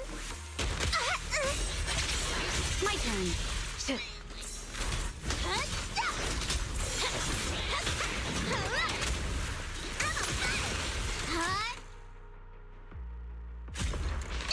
I'll handle it. Resistance is futile.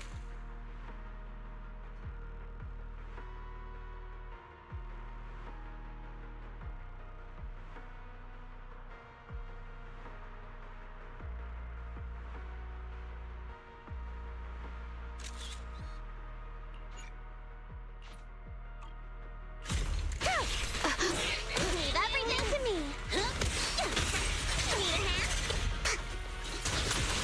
Need a hand? Hey, let's have some fun. Press the attack.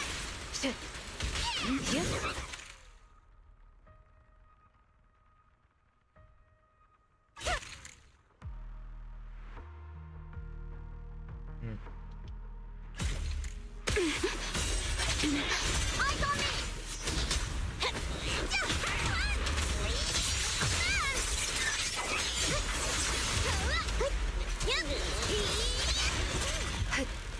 Waste of time.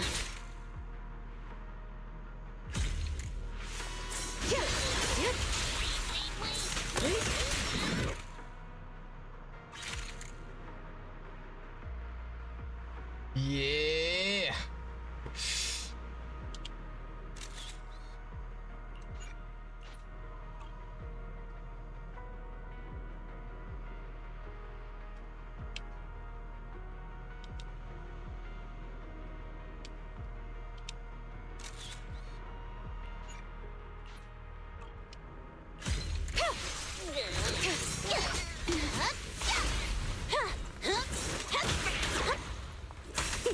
My turn. Secure the perimeter. Mind and body. Huh.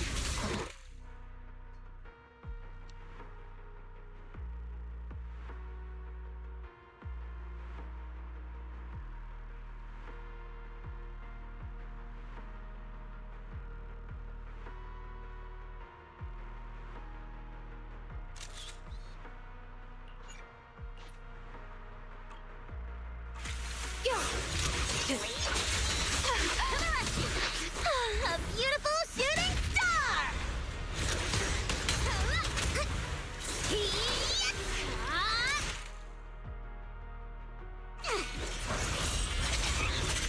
Resistance is futile.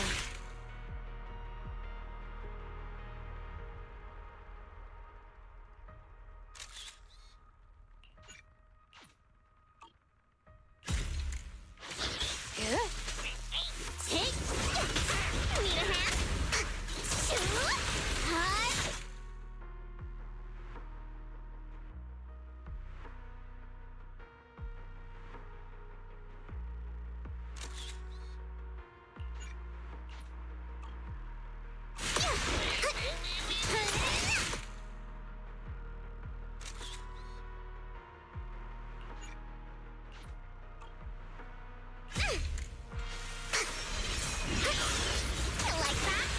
handle.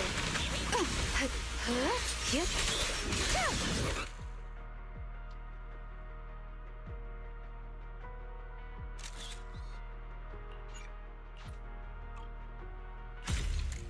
It's my turn. Let's do some things up.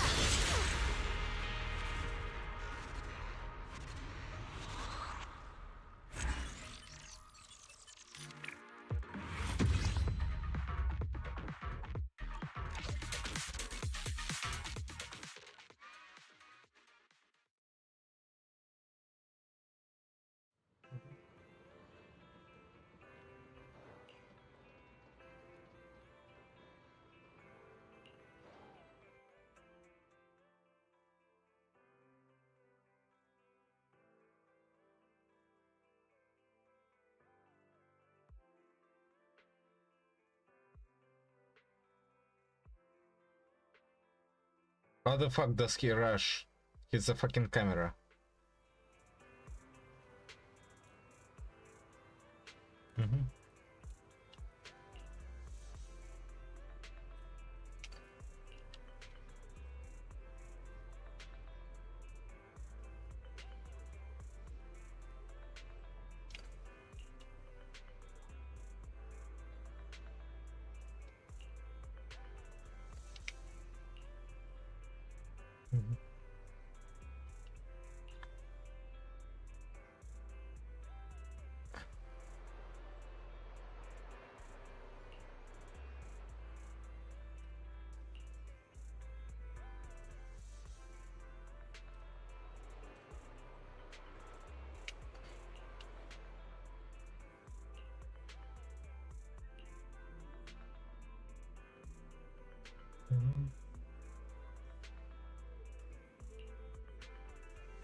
Aww.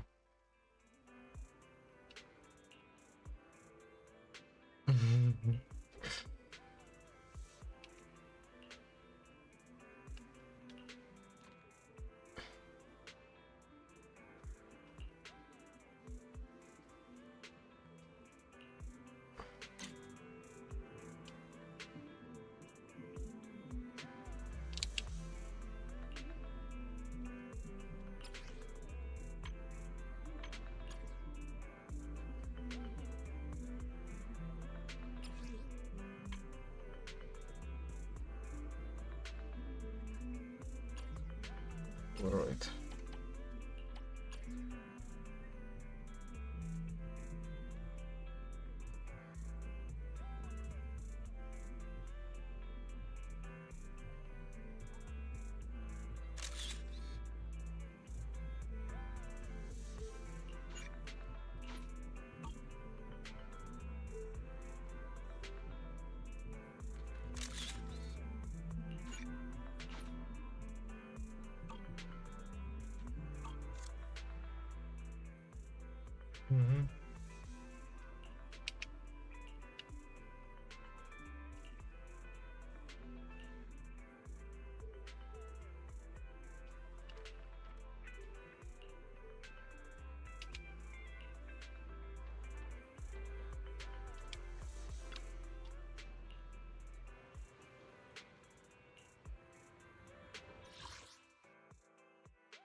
Okay, what is Mr. Click if it can rush, do all this stuff, rush and to buy stuff? Or can he use, you know, a Bang Bull body to do all of this? Yeah, unfortunately, I did it way too late to Do I have anything else useful?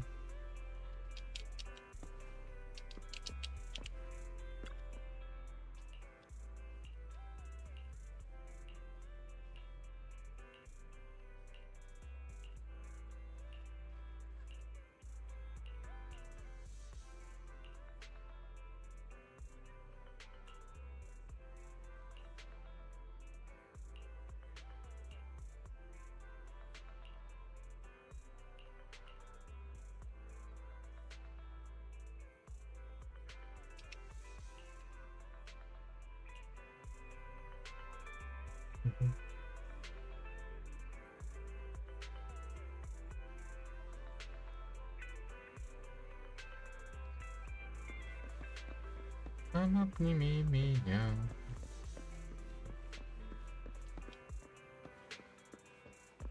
Wait, where is Sheila?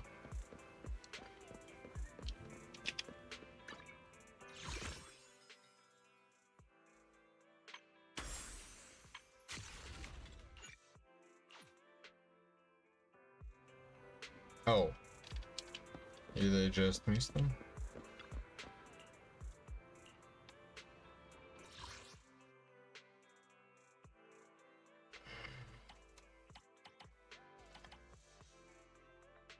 So the first one is really fucking nice because it has fucking storm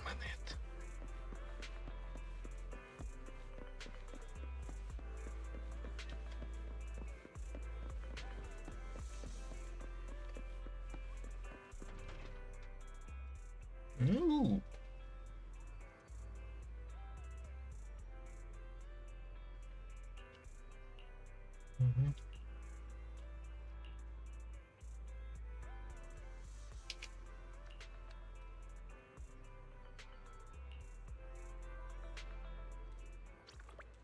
Oh, I guess I failed this time.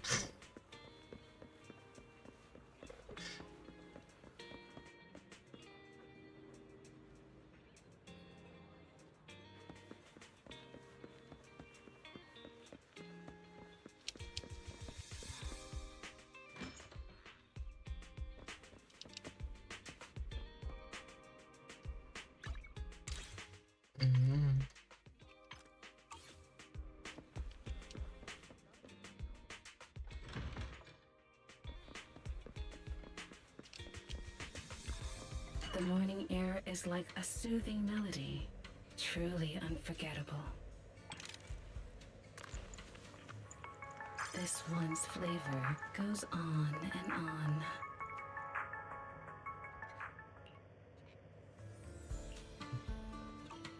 Ah, leaving so soon.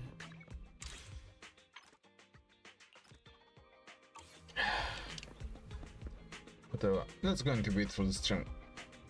Good luck, fun, thanks for watching, I'll see you next time.